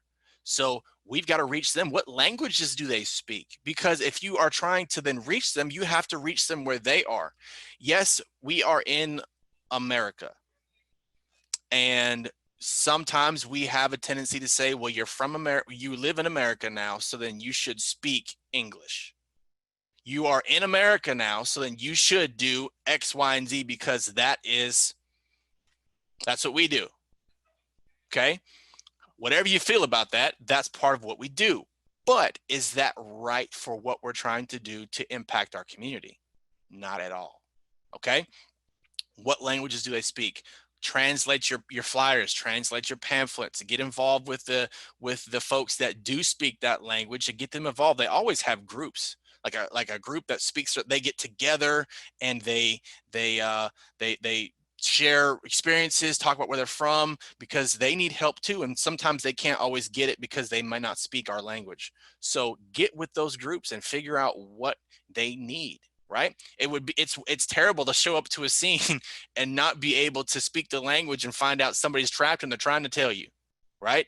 Just those small things. We can really, really get that on a fire suppression level, right? We can get that. We understand that. That's a worst nightmare. Somebody needs to be rescued and we can't get to them. Somebody is sick and we can't figure out what's going on because they don't speak the language. That really puts a barrier between us and them, but that's still a barrier that we don't often tackle and deal with when it comes to community risk reduction. We've got to get on their level as well when we do this, okay? Look at your employment. What % of folks are unemployed in your city? How many people are working? Okay. Right now, those numbers are probably all over the place because of all the unemployment due to COVID-19, right? So know those numbers, because if you think about it, even if you go back, say 3 years from now, 3 years, you look at your unemployment data and then you bring it into 2020 and the numbers just, oh, they go crazy, right? That also can give you a really good estimate moving forward of where those unemployment numbers will be, which also helps you determine to a certain extent what risks you're going to deal with in the future. Okay, you might be able to predict arson fires maybe in a year, maybe in 2 years, because if God forbid, if COVID hits us to the point where now people are losing homes, people are losing livelihoods, retirements, and all of that stuff, then we can almost predict what's going to happen in the future, right? So this should not be a shock to us. We should not be looking at our data and go, wait a minute, where did this come from? That should not be something that we should do, that because we did a good community risk assessment. All right. What kind of jobs are available for those that do work in your city, and where do they work? Okay. So just really look at all of this, right? Income, poverty levels. Poverty levels are a massive thing that we do have to look at too. What percent of your folks live in poverty in your city? You probably would be surprised, because it looks different on the outside. We have homes in our city that I have been in personally, 2,500, 3,000 square feet houses that are just like pretty. The grass is manicured. They've got toys in the front yard. The grass is watered. They've got the nice car. And you walk in the house and there's no furniture inside the house. There's no food in the cabinets. There's no food in the refrigerator. So technically, yes, whatever your thought process is in terms of they shouldn't live like that, that's not my choice. That's past my nose, right? That's not my business. But I do know that those people need something at this point in time. Okay. So what's their poverty rate? And poverty looks different, right? People try to keep up an appearance. So poverty can look different in your city. It looks different in mine. Okay. What is I'm supposed to say median income. It says media income. Yeah, they make money too, but median income, how much money are people making within your city? Okay. Just those small things that we're able to really put on a piece of paper to then quantify what kind of folks live with us. All right. So what is your population level per se? Okay, we have been on this steady increase up here where we're from. We're actually, Huntsville and Madison counties is supposed to end up being the largest city in the state within the next 2 years. So that's something that we've looked at trends and we can see that things are happening. Growth is happening, right? What about your density? Where are people actually living in your city, right? Where are the populated areas?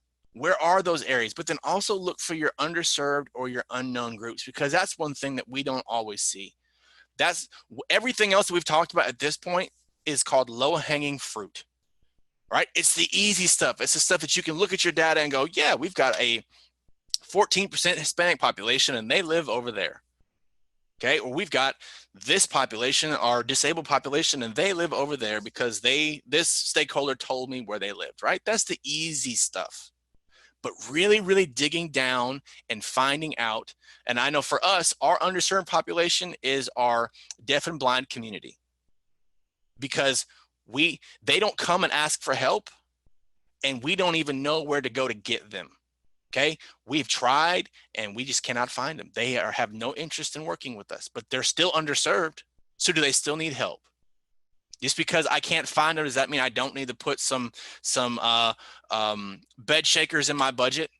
Or I don't need to have a contact to get some, because you never know when you're going to run a call and you need to have that contact, right? Still do the legwork even if you cannot find them, okay? Now your homes, your housing, all right? Housing markets, right? There's always a big housing bubble. Right now there's one too, right? So housing bubbles, what's the value of the homes? Is that value increasing or decreasing, right? But why is that relevant though? That's the thing. Sometimes you have to ask that question. Why is this relevant? Well, like I said, if the economy continues to go downhill and crash, that puts now a negative value on those homes. The bubble may go up and then pop. Either way, it's still going to put a negative value on the home. Is that going to help your people? No, but you still have to understand how all of these things play into community risk reduction and your community risk assessment. Okay, what are the ages of your homes? That's another low-hanging fruit thing, like Karen was talking about in the last one. Listen, homes that are 8 to 10 years old, I know automatically they're going to need smoke alarms. So I don't even have to go out there and figure out where they are, right? So that tells me a lot of stuff. What's the vacancy? How many homes in your city are actually vacant? Are people living in all of the homes, right? Or if you have a lot of apartment complexes, what's the percentage? What's the occupancy percentage of those, right? That also gives you more pieces and pictures to say, hey, these are more of a lower income and they're not even full. That means that let's look at our homeless population. Where did they come from? We saw a spike in homeless folks, and then all of our low income apartments are now half empty. So it lets you know people are really, really struggling. Okay. How many people own their home versus rent their home? Those are all pieces that you play into this. All right. Where are the folks that do rent? When you look at your census tracts, okay, when you go to USA.com, you can really get a lot of good info on where people are that rent. Where are people that own their homes? Okay. And then on average, how much is your rent? Okay, of course, that's going to be different for different locations. Like I was talking to a friend that's from California, and just to rent like a 1,300 square foot house, they're looking at $3,000–4,000 a month. That's high for Alabama, right? That gives me the shivers, like makes me just like, ugh, like there's no way I could afford that. But my salary over there is equivalent to like 130,000, right? So it's different. The incomes are different, right? Or if there is a massive gap there where the rent is super high and the income is super low, the median income is low, then that's another issue in and all of itself, right? So look at all these different parts and pieces, right? We don't want to go too far into it, but just giving you parts that you can really look at, all right? You have overcrowding. Overcrowding can be something, especially if because I know we've had that happen here. We have our Hispanic population will live all in one area. You might have 12 to 15 people living in a small apartment. That's overcrowding, right? Do you have apartment complexes that have people living in the hallways? Or, do you have folks that are like 3 or 4 families living together, sharing a space, right? I know people, we have some colleges here in town, and we have some landlords that are in Huntsville that actually will buy a home and then rent all the rooms out to 2 people a piece. So a 3-bedroom house could have 6 people living in it that are grown adults. They share a kitchen, they share 2 bathrooms, and they put 2 beds in a single room, and they charge $400 a month for that bed. It's ridiculous, right? But that's still overcrowding. That's not what it's supposed to be.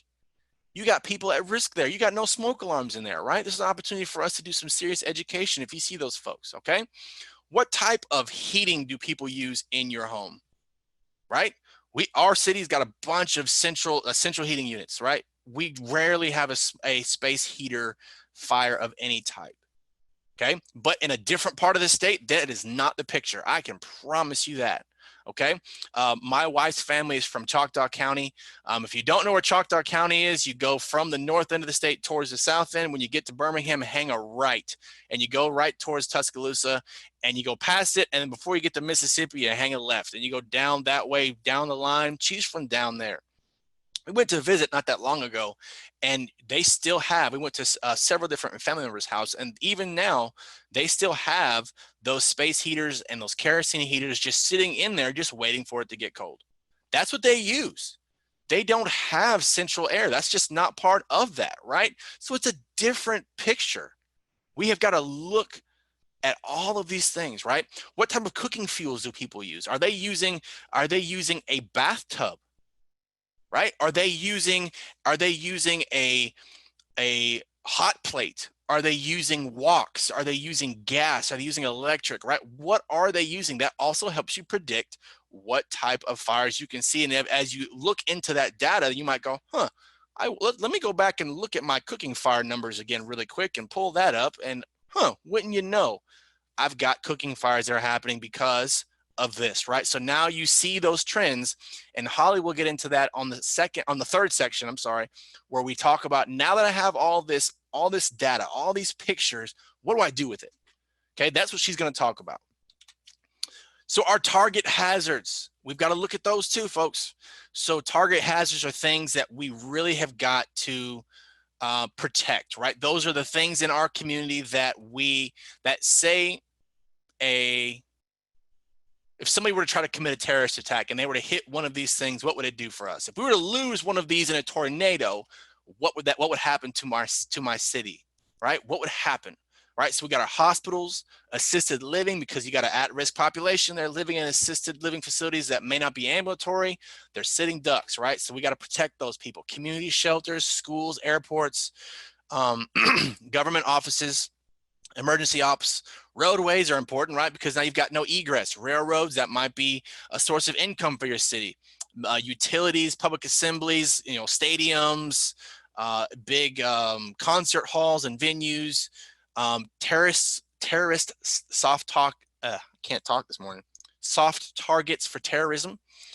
Maybe you've got some hazardous materials sites that you've got to look at too. High risk neighborhoods, those are all things you got to look at. Those are your target hazards. So we want to identify those in your CRA as well, okay? Chances are as well, when you do that, you're going to want to get a stakeholder from some of those too, just to help you through that process, right? Is there anything I need to know? Right, I'm looking at this. This is a really cool thing. We want to make sure that we are identifying what's going across our railroad, but you got to work with Norfolk Southern to actually figure out what it is. And they may not tell you, which then lets you know that it's bad stuff, right? All right, what about your utility locations? What happens if you had a whole utility today, right? Today, it's supposed to be like 197 degrees outside. Plus, you got to add, all the humidity on top of it in the south. So if it's that hot, what happens if you get the utilities, somebody hits a telephone pole, or somebody, I don't know, there's a fire at a substation? What's going to happen? You got to plan for that, okay? What about your bridges and your bridges? That's another thing too, because that's part of your egress. That also could block off people from even exiting your town, especially if you're near to the water. That could block off an entire section of folks if you lost a bridge. So make sure that you just know those things. And this process is just identifying all these parts and pieces, okay? So your community services, you've got your NGOs, you got your Red Cross, CASA, Council on Aging, DHR, all these other folks. Okay, what services do they offer? What are they offering to the people of your city? That's part of the investigation phase. Okay, you may not be able to actually do for someone, but knowing who can do for them makes a major difference, right? We have the responsibility to be an advocate. Okay, we have to be an advocate. Think about this. I started as a volunteer firefighter 2005. Okay, so when I started and I got my first shirt, there was a concept that I did not understand. The concept that when you're given that shirt, that you now are given a certain amount of equity that you can spend in the community. Are you going to spend your equity by going and helping the community in any way possible, instead of just saying, well, I'm sorry, we don't do that? Or saying, you know what, I don't know where to send you yet. Let me get back to you. What's your contact info? Let me get back to you. Okay. Or are you going to go to Outback Steakhouse and complain if you don't get a 50% discount because you got your shirt on, right?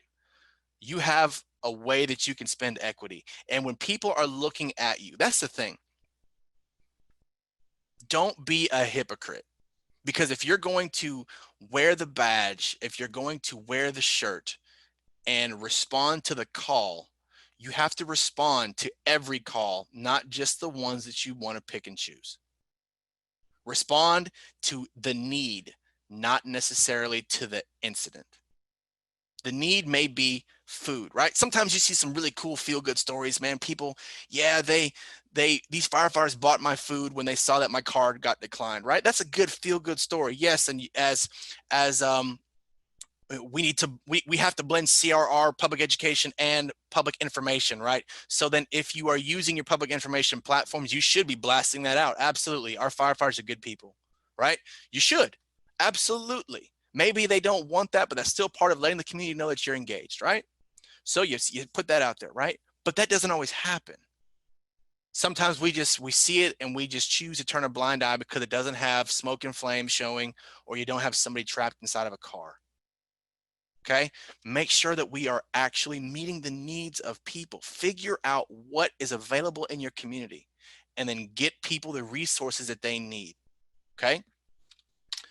Now, your public service agencies. This really talks about your capability as a fire department. What's your capability? What's your overall service area capability? Do you have a standard of cover in place? Do you have the capability to be able to extricate people? Do you not, right? Do you have a rescue squad? Do you not? Does EMS actually have a station in your service area? Do they not? How far is a helicopter, right? All those things that you want to make sure you're just identifying, because that helps you solve a problem or fix it before it ever happens. Okay, what do you have from state agencies in terms of support from the fire marshal's office? Do you have support from other areas of the state? What do you have, right? What are the capabilities of your personnel? Because that's the thing, firefighters always know somebody. Okay, maybe you might not be able to actually get somebody's water fixed if you have a busted pipe, but you may know a plumber, that you at least can say, hey, you can call them. They might be able to help you, but we can't right now. We got to go to another call or whatever, but at least let them know that you're there. That's the thing, man. Let people know that you're there for them, that you're willing to help them, even though you might not be able to solve their problem 110%. You still cared enough to actually sit there and listen and help them find a solution. Okay. All right. So I am done with this thing right here. Like I said, take all of this information, the beginning with what Karen was talking about, really understanding what community risk reduction is and what it does for you and does for your department. And then look at your data, 3 to 5 years of data, find your trends, find what's going on in your city, and really look past the low-hanging fruit. And then look at all of your profiles to then figure out what the real needs of your community are. Once you got that, then Holly can then take that away and she'll tell you what to do with it. I will stop sharing my screen. Okay, good deal. My name is Holly Wiggum. I'm the Fire and Life Safety Educator for Tuscaloosa Fire and Rescue here in Tuscaloosa, Alabama. And I'm excited to talk with you all about community risk reduction. And we've already heard some great presentations by Michael and Karen about the CRA process and the data gathering process. And so the question to you all now is, what now? What do you do with all of that information? Where do you go and how do you start? And the answer to that is a community risk reduction plan. And so we are going to talk about the steps for a community risk reduction plan and how you can begin to start that in your own community. Right, sorry, getting my presentation. Okay, there we go.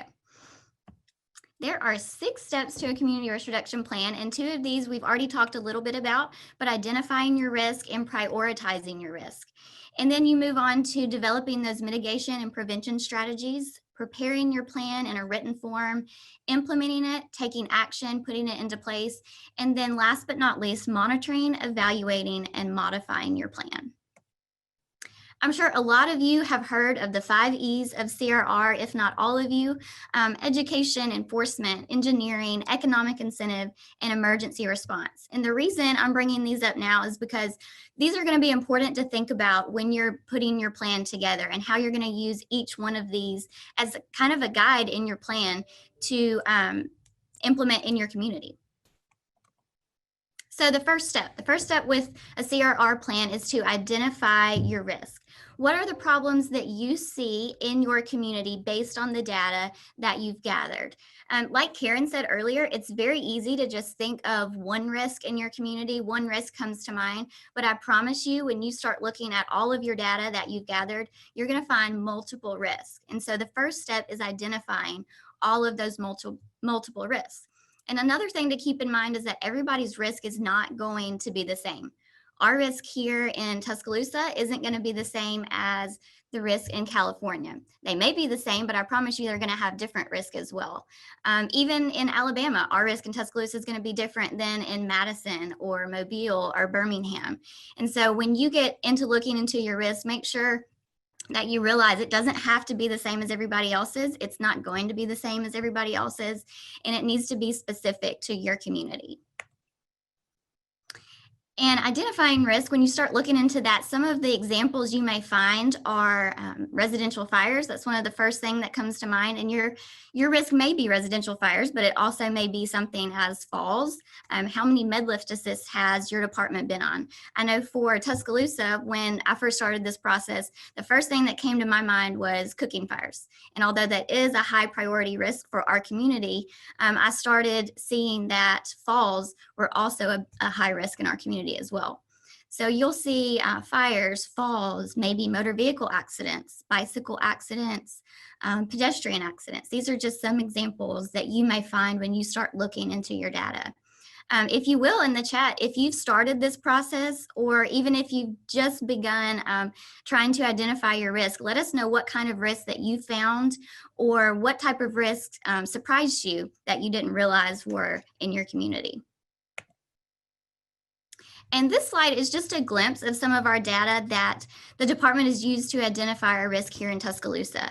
We are very thankful to have been a part and be a part of the NFPA CRA pilot project. And what you're seeing here are just a few snapshots of our dashboard that is actually aiding us in identifying our risk here in our community.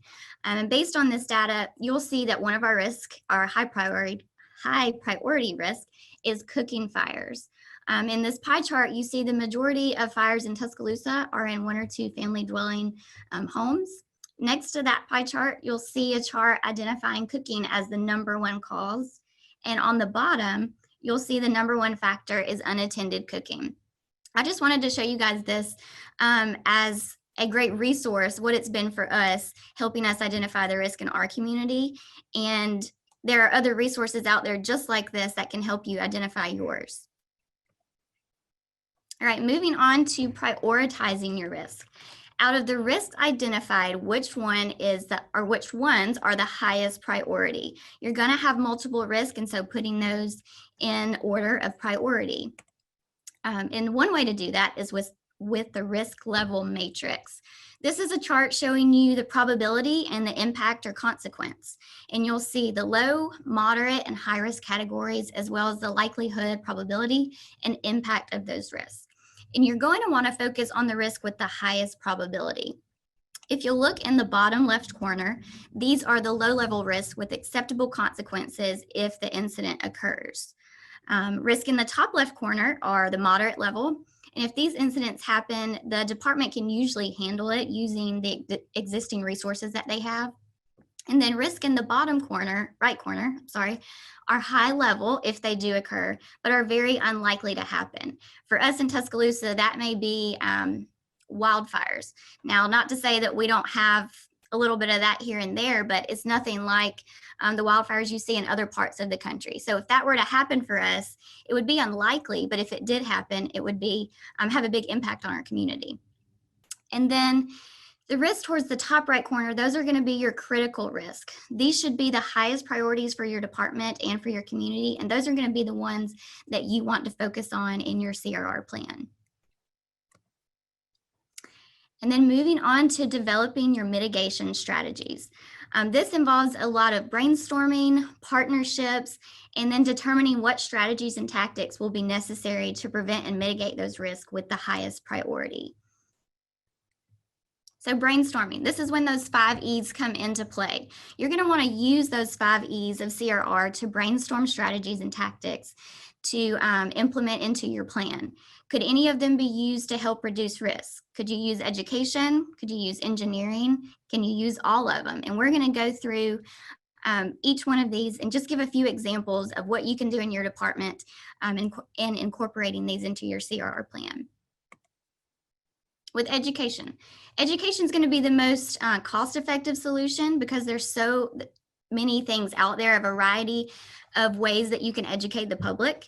Examples include school curriculum, fire station tours, flyers and brochures. And that second picture, with these flyers and brochures and literature, think about where you can leave those.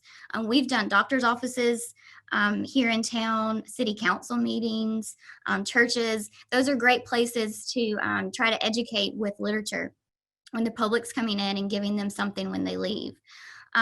Lectures, slide presentations. In this last picture, you see door-to-door home safety visits. And I've included a short video our department did addressing the risk of distracted driving in the community. And this is just one way of many to educate people in your community on the risks that you have. So I'm gonna try to show this. Let me know if you can't see it or hear it in the comments. Y'all hear that?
Time ago,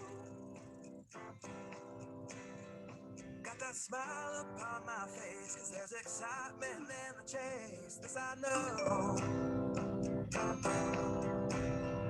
Yeah, I'm going for the ride and find myself, I am alive, and I saw. Okay, are you seeing the screen again, PowerPoint again? Yes, okay, good. Like I said, that's just one way of many to use education and incorporate that into your plan. All of these are examples of ways you can do that. Moving on to engineering and incorporating this into your plan. Engineering involves determining whether there are any engineering or technical solutions available to address the specific risk for your community. And so this can be things such as the safety element that you see in this first picture right here. This is something that is a new technology or a product to modify the environment and assisting and preventing the risk in your community. So you've got in the first picture, the safety element, which actually prevents fires from occurring on stovetops. Another example could be helmets for bicycles or even sports. Other examples, child car seats, fire sprinkler systems, and then of course, smoke alarms. Economic incentive. These are offered to encourage or influence people to make certain choices or behave in a certain way. But it's important to note that they can be positive or negative. Negative economic incentives are things you see in this first circle right here, such as fines, citations, or tickets. And they're intended to discourage people from choosing unsafe behaviors. And then there's the positive economic incentives, which are to reward people for behaving in a certain manner or making certain choices. And some examples of the positive economic incentives are free smoke alarms or free or reduced cost for car seat installations. In the chat box, if you will, let us know what ways, if any, your department has used economic incentive to reduce risks. All right, moving on to enforcement. Enforcement involves identifying whether stronger enforcement is necessary or if newer codes and standards need adoption. Some examples of enforcement are fire and life safety codes with inspections, mandatory smoke alarm installations in residential occupancies, or a requirement for fire sprinklers. And then emergency response. Some risks can only be mitigated by enhancing your department's current capabilities or adding new emergency resources. An effective emergency response system will have sufficient personnel, sufficient equipment, and adequate response times.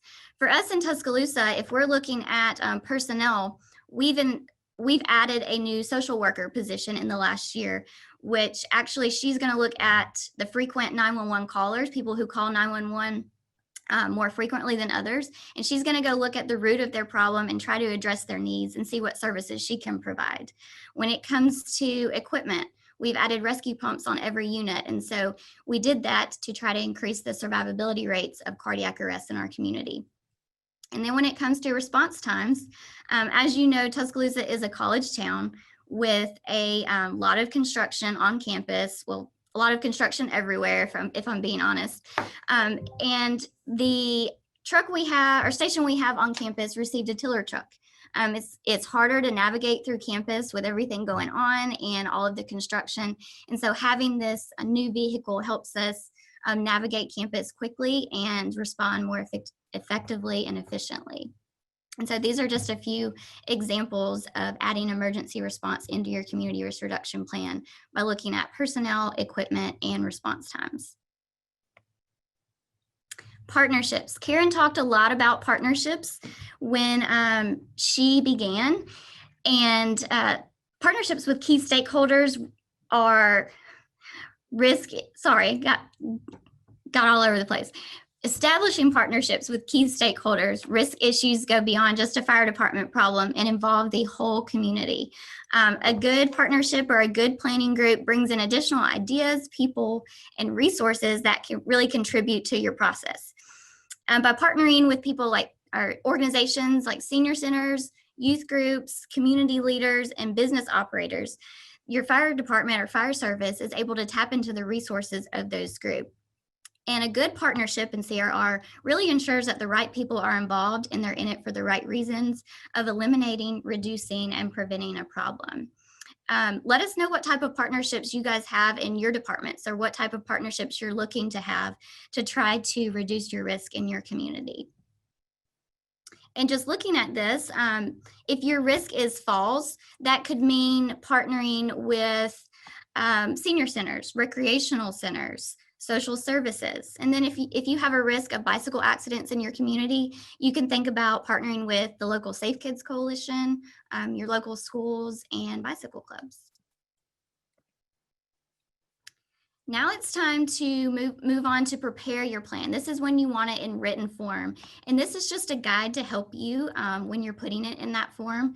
Some things that you're gonna need. It starts with an outline of your vision, mission, values, and priorities.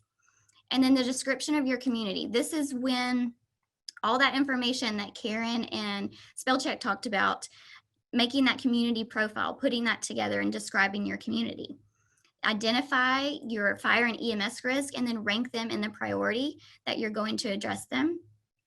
And the goals and expectations of the program, a list and description, and the prevention and mitigation strategies that will be employed. And then detailed steps and descriptions for implementation.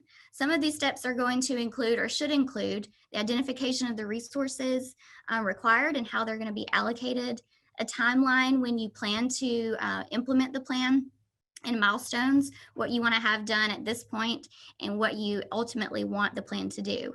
And then a list of program responsibilities and who will be assigned to them. And to end your plan, you want a description of the measures that will be used for monitoring and evaluating the program. All right, when you're implementing your plan, this is when you take action. And there's a couple of things that you need to make sure you have in place before you implement your plan. A couple of them we just talked about, but identifying your resources needed, preparing a timeline, making sure everybody involved, your stakeholders, your partnerships, your department, making sure everybody knows their roles and the purpose of your community risk reduction plan. And then communicate those goals. We all know working in the fire service and really anywhere that communication is key and communication is very important. So make sure that you're communicating those goals with your partnerships, your stakeholders, but also with your community. Make sure that you're involving your community in your plan. This can actually help draw public support and contribute to the success of your plan if you're keeping them involved. And then you want to make sure that you're monitoring, evaluating, and modifying your plan. It's very important that you have sufficient data to determine whether or not your efforts are having the intended effect that you want them to have. The primary reasons for monitoring and evaluating your CRR plan are that it allows for timely adjustment through an ongoing overview of the program progress. It assists in your decision-making process, and it also helps you assess if your goals and objectives are being achieved. And it can also help you, if there are any problems, you can find those, address those, and keep going on with your plan. And one other reason I want to share, making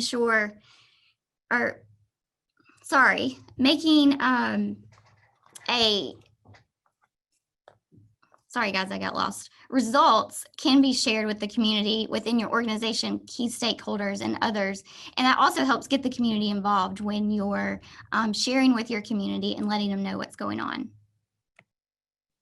All right, evaluating your plan. And there are 4 stages of evaluation used in CRR programs. Formative stage, the process stage, impact, and outcome. I really want to focus on the impact and outcome stage of the evaluation process because these are going to be very important in your CRR plan. Just to give an example of impact stages, this is when you're going to measure knowledge gain, risk reduction behaviors, adoption of laws and policies, and it's actually going to be a short-term analysis used to measure results. When you compare that with your outcome evaluation, that's going to be changes or reduction in loss data for deaths, injuries, property loss, or responses.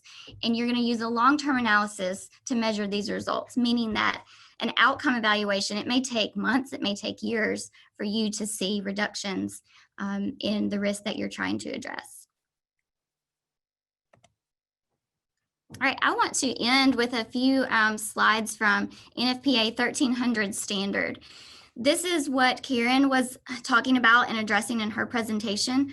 This is one of the best that I've seen as far as a community risk reduction plan that's simple and easy to explain. And at the end of this presentation, there'll be a link where you can go view this, free access to view the NFPA 1300 standard.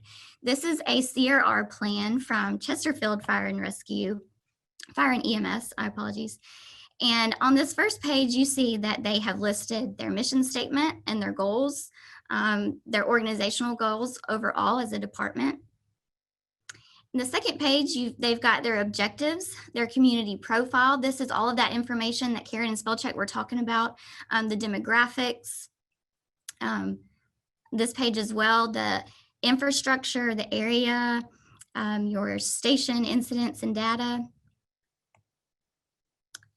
And then here they've got a map of all of their fires. They're focusing on cooking fires and trying to reduce cooking fires in their community.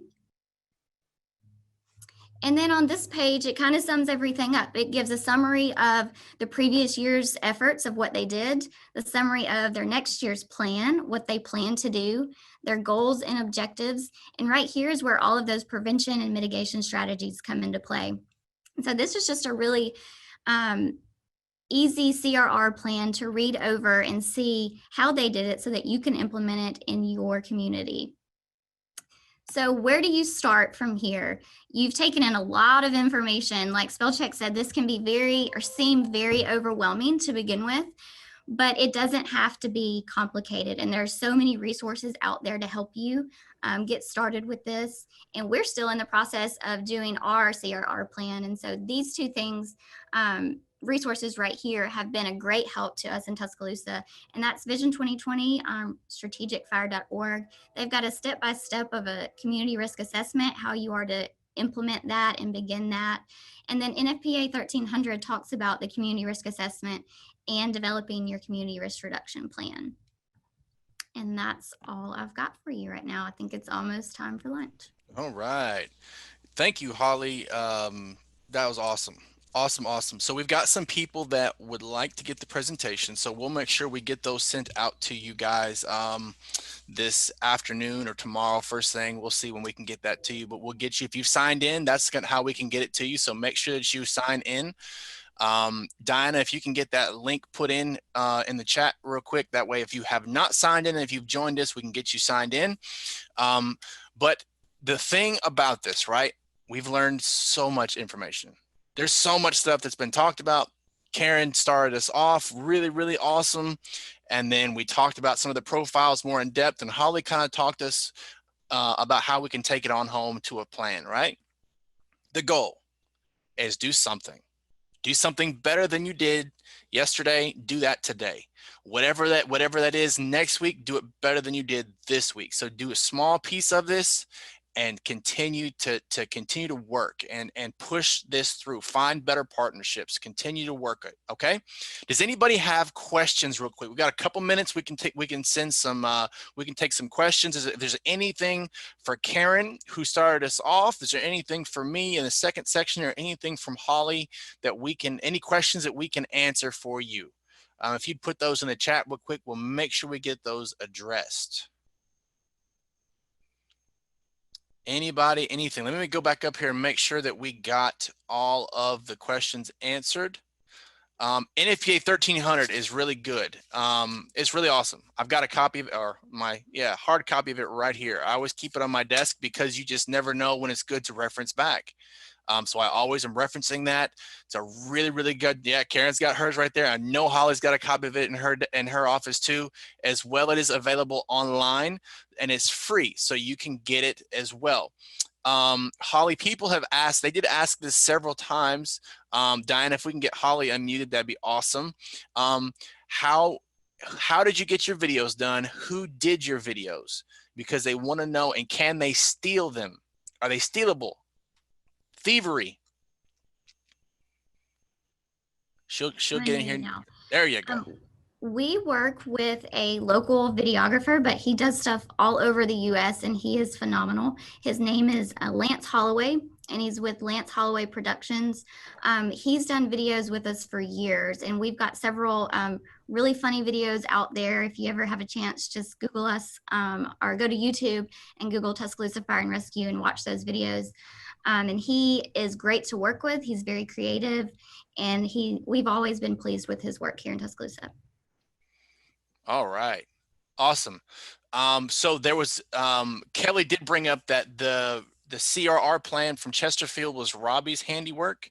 So shockingly, Robbie, you did a solid job. No, just kidding. But no, that's a really good, that's one of the better ones, because that one's been used in so many places. It's in NFPA 1300, as well as when you go to NFA, they give you a data package from Chesterfield. So it lets you know they did something really good.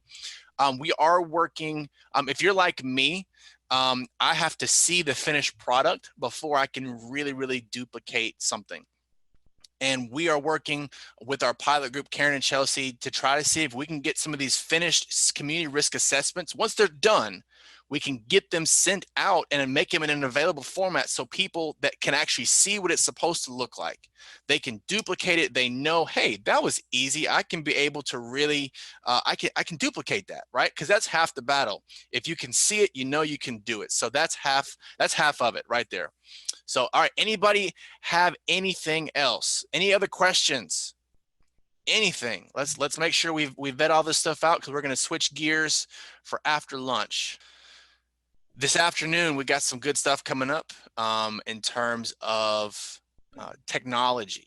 right? It'd be a really, really good time over lunch to kind of think about some cool ways that you can do, you can leverage technology, because now is not the time to be our typical fire service self and be unimpeded by progress, right? Now is not the time. It's the time to jump on this technology horse and ride it as far as we can go.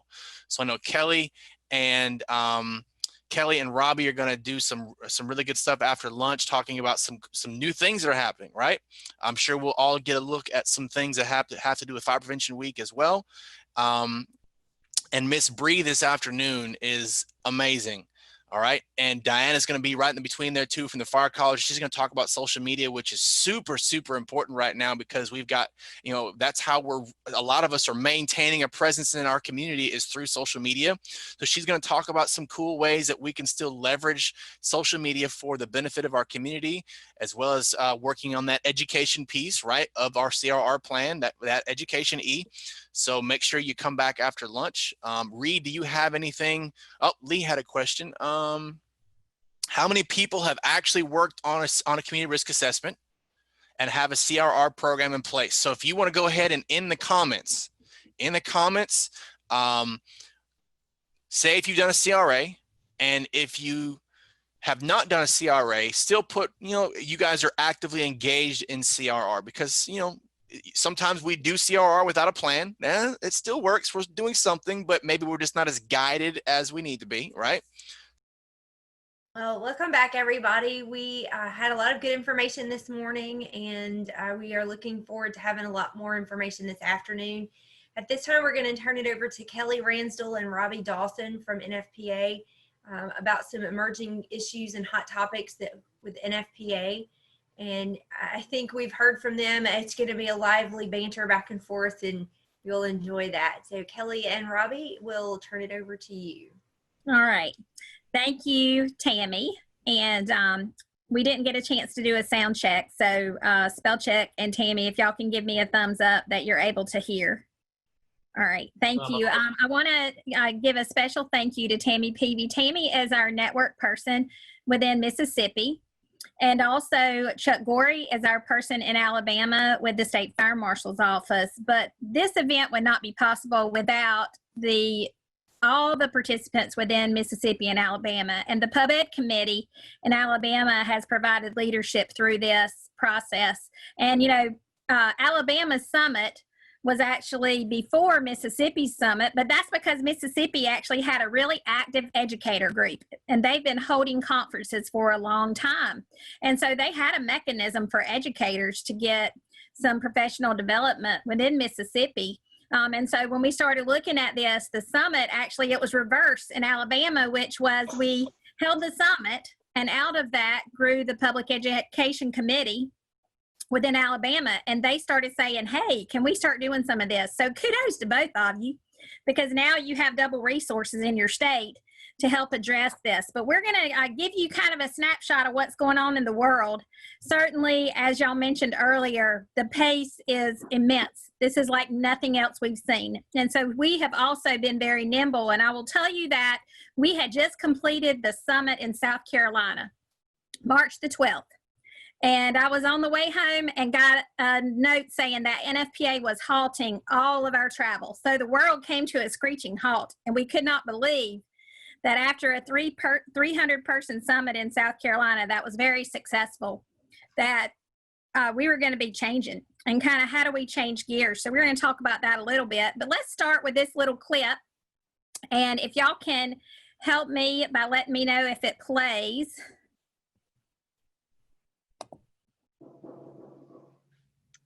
Okay. Oh, look at this guy. Hey, Rachel, how are you? Hey, good. How are you? He's not getting that car in there. No, sir. Look at these two troublemakers. Hey, Johnny, how are you? Wicked car. Is that new? Yeah, it's a Sonata. Let me pack it. Oh, you're not fitting your car in there. Chris, stop being a smarty pants, all right? Look who's got Smart Pack. Smart Pack? Just hit the clicker, car packs itself. It's smart. It's wicked smart. And I can pack it anywhere. How about Dorchester? Packed it. Foxborough. Packed it. The Garden? Packed it. Saugus? Packed it. Swampscott? Revere? The Harbor? Are you kidding me? I packed it and then unpacked it. You unpacked it? Kid. Game changer. That Sonata ain't got no driver. That's all right. He's got Smart Pack. Hey, look him back there. He's got Smart Pack. Hey, whoa, it's Big Pop. Look at Smart. This is a ghost car. A better way to park. Now, with NFPA being out of Boston, I could not miss that opportunity to mock how they talk. I mean, you started out today with a person from Rhode Island. So, of course, I've got to give you a little bit of some New England because I totally don't sound like I'm from there.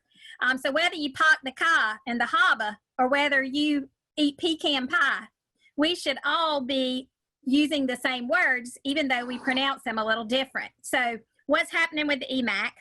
This has been a point of discussion for a long time. Our educational messaging document, hopefully you know what that is, because it is the fundamental document that we use to help frame our messaging, as well as the national organizations use to frame the messaging. And we were due for an update this year. 2020 is the year for a refreshed version to come out. And so I am super excited to tell you that we are anticipating the release of the EMAC this fall on schedule. So one of the positives of COVID has been that we have been able to work on it.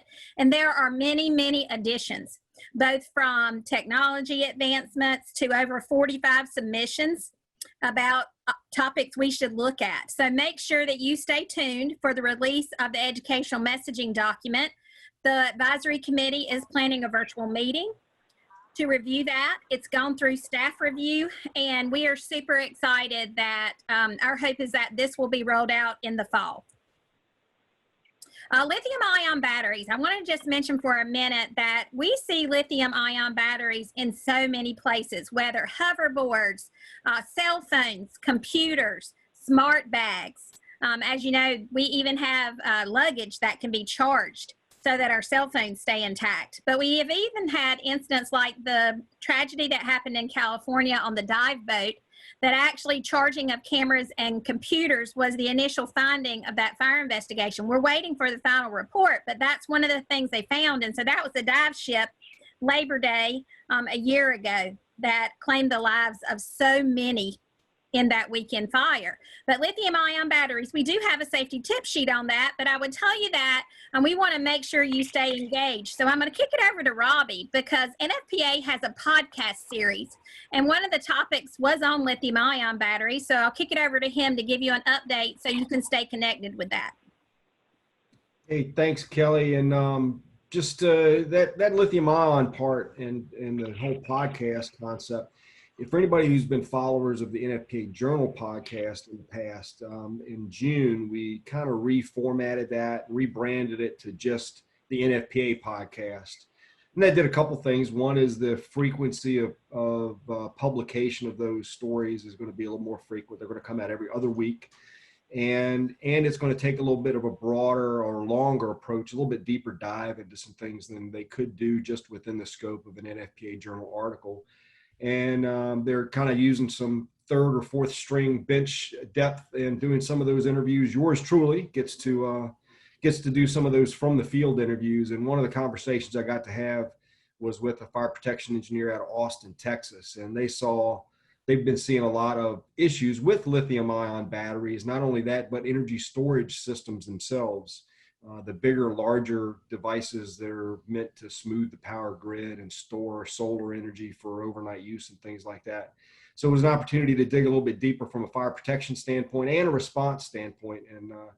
And he gave a couple of examples of some response incidents that they were involved in Austin that kind of opened their eyes to what was going on with lithium-ion batteries. So I ask you to go out and check out the NFPA podcast. Like I said, it comes out every other week. We're in the third version or third episode is of the new version that just came out this week, and it's addressing remote inspection programs. The first one we did 1st of June dealt with cannabis extraction facilities.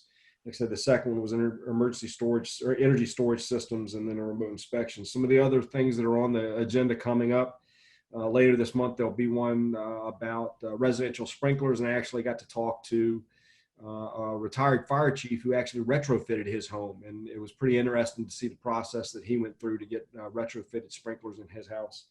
But the other topics coming up later in August are wildfire and firefighter cancer and a program they're doing in Florida, and some grant funds that they actually got decontamination kits distributed to every first out engine in the state, and some of the work that they're doing for cancer prevention in the state of Florida. So again, like some of the thing I think Spels mentioned it during the break was this is a great opportunity to share information within this group, but the podcast is kind of expanded to do that too. And I'm hopefully getting out there and talking to people who are actually using NFPA codes and standards, or using just about anything to reduce community risk or to deal with firefighter hazards like firefighter cancer. And hopefully those will continue. So I'll just ask you to go ahead and give it a listen, and let us know what you think about it, and maybe even suggest some ideas for topics and episodes. So Robbie, where can they access it? Yeah, NFPA.org has a site that you can download or listen directly from the NFPA site, but it's also published on just about every other podcasting platform out there. It's on Apple Podcasts, Stitcher, Spotify, and 3 or 4 others of the most popular ones out there. So if you surf podcasts on a certain venue that it's not there, let me know, and I'll certainly be able to push to get it on that platform as well. So, but it's on a number of them out there as well also. Great. All right. So that gives you one more tool for learning. And that's one of the things that we've all been doing, is going out and looking for training opportunities to expand our knowledge. Certainly the outdoors. Many staycations are occurring, from home movie nights, which I haven't tried yet, but I think that's coming up on the list because I'm running out of ideas. But certainly s'mores are a huge thing. And we want to make sure that kids and pets are safe when they're outdoors around either a fire pit or a campfire. These are some of our new social media cards that have just come out. We certainly have a campfire safety tip sheet as well, and I'll show you where these are in a little bit. But be thinking about how you can get ahead of outdoor safety during these COVID times. It certainly is timely, and we're putting out new content to support that. Also, if you want to learn something new, the NFPA Journal has a YouTube page that actually you can look at some of the emergent issues that are out there. One of the ones that you may have heard about recently was hand sanitizer. And there was a huge story going around Facebook that hand sanitizer was actually spontaneously combusting in vehicles. And so we received a lot of media inquiries, and we sprung into action, and we actually put together some information so that you could address all the news outlets that were saying, hey, what's going on with the hand sanitizer? We're trying to protect us, but it's causing a fire hazard. Well, Guy Colonna and the NFPA Journal folks put together a little session. They put together a blog, and there's also a little segment on here on learn something new about what is going on and could that happen. And so if you haven't seen it, you can access it online. Now, if you're a member of NFPA, you probably received the printed copy of the journal. And that's great. I hope you do. I actually loved, when I was in the state fire marshal's office, I loved getting my copy of it to kind of read up on featured fires, emerging issues. But if you're not, you can still go online and view articles within the NFPA Journal. So when you go to nfpa.org, you'll be able, under news and research, to pick NFPA Journal, and you'll see some highlights out of that. But you can also access Learn Something New, which is going to be training modules that are free little snippets for you to have about emerging issues. So just be aware of that. Some ideas for training for you. On the right-hand side of the screen here, you'll see the July-August issue has just released, and some of the featured articles on that. We want to make sure you stay current. As I mentioned, there are so many things going on, so we picked 3 that we would focus on today. Certainly, we're going to talk about door messaging. We hear a lot about that. Should I be including door messaging in what I put out there? We're going to talk about cooking safety and technology that's available, and also smoke alarms. The little picture you see right here is from the NIST lab. And what they did is they actually looked at what is the issue with cooking fires. And what they found is that there are some aftermarket products that you can install in a hood, but the problem is with a grease fire, if you don't remove the heat source, there will actually be reignition. And so when we start looking at how do we move the needle on cooking safety, we have to keep this in mind, that if we don't remove the heat source, have we really eradicated the problem? So an engineering fix is certainly in place. You'll also see here the enhanced marking for the new type of smoke alarm that is going on the market. We're going to talk about that. And then we're also going to talk about, for cooking, the sensitive temp technology or heat limiting technology that's available for cooktops. So what about the door messaging? Well, this is something that a lot of folks ask us about. What do we know? Well, first we know that with compartmentalization, that makes a huge effect, and it can slow down smoke as it runs through and fire in rooms. We also know that there may be an impact to hearing the alarm depending on where your smoke alarm is. And we also have to take into account both how fire and smoke happens, and then also human behavior, because that's one of the things is at NFPA, we're an independent entity that we don't conduct our own research, meaning we take all the research that's out there, take it within the research foundation, and then we generate a report based on that. So we're considered a neutral safety entity that reviews it, and that's one of the things that we do. And so what was the outcome? Well, we actually did a study, and we did through the Research Foundation. We got some information together, and what they found is that we have to weigh where within the spectrum this closed door messaging should go. We know that working smoke alarms save lives. We know that people need to have an escape plan. And then also we know that you have to take all of that into account. So this morning when we talked about CRR, we said, do you know the risk in your community? If your risks are actually from cooking fires, then we should be concentrating on messaging around cooking. If we have other hazards, maybe it's smoking related, we need to talk about that. And basically, we want to make sure that you're using your community risk assessment to see the data and indicate your problems. And so if your data shows that those fires start in the kitchen, then you may be missing the mark by focusing on close the door versus focusing on what are some things we should do in the kitchen, both educationally and engineering wise. That's just one example, but it certainly goes along with what we talked about this morning with knowing the concerns. So what's going on? Let's see this little video that talks about the issue.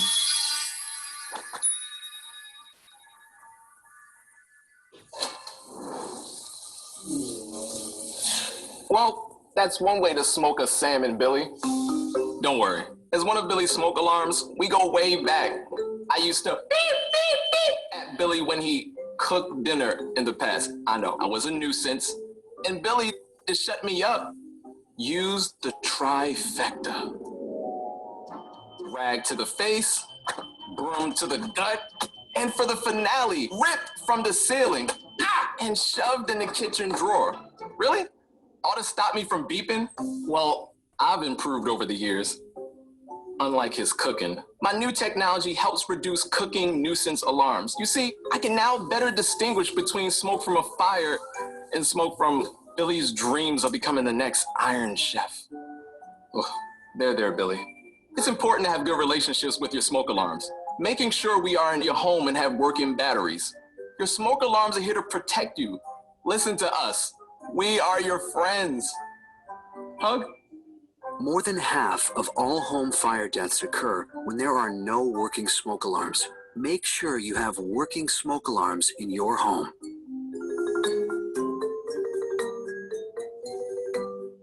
So make a note of this, smokealarms.ul.org. They have a ton of cute little videos just like this that talk about the changes that are going to be occurring with smoke alarms and how they'll affect you. So I want to talk a little bit about cooktops, because one of the things that has eluded all of us for a long time is how do we change the amount of cooking incidents that occur?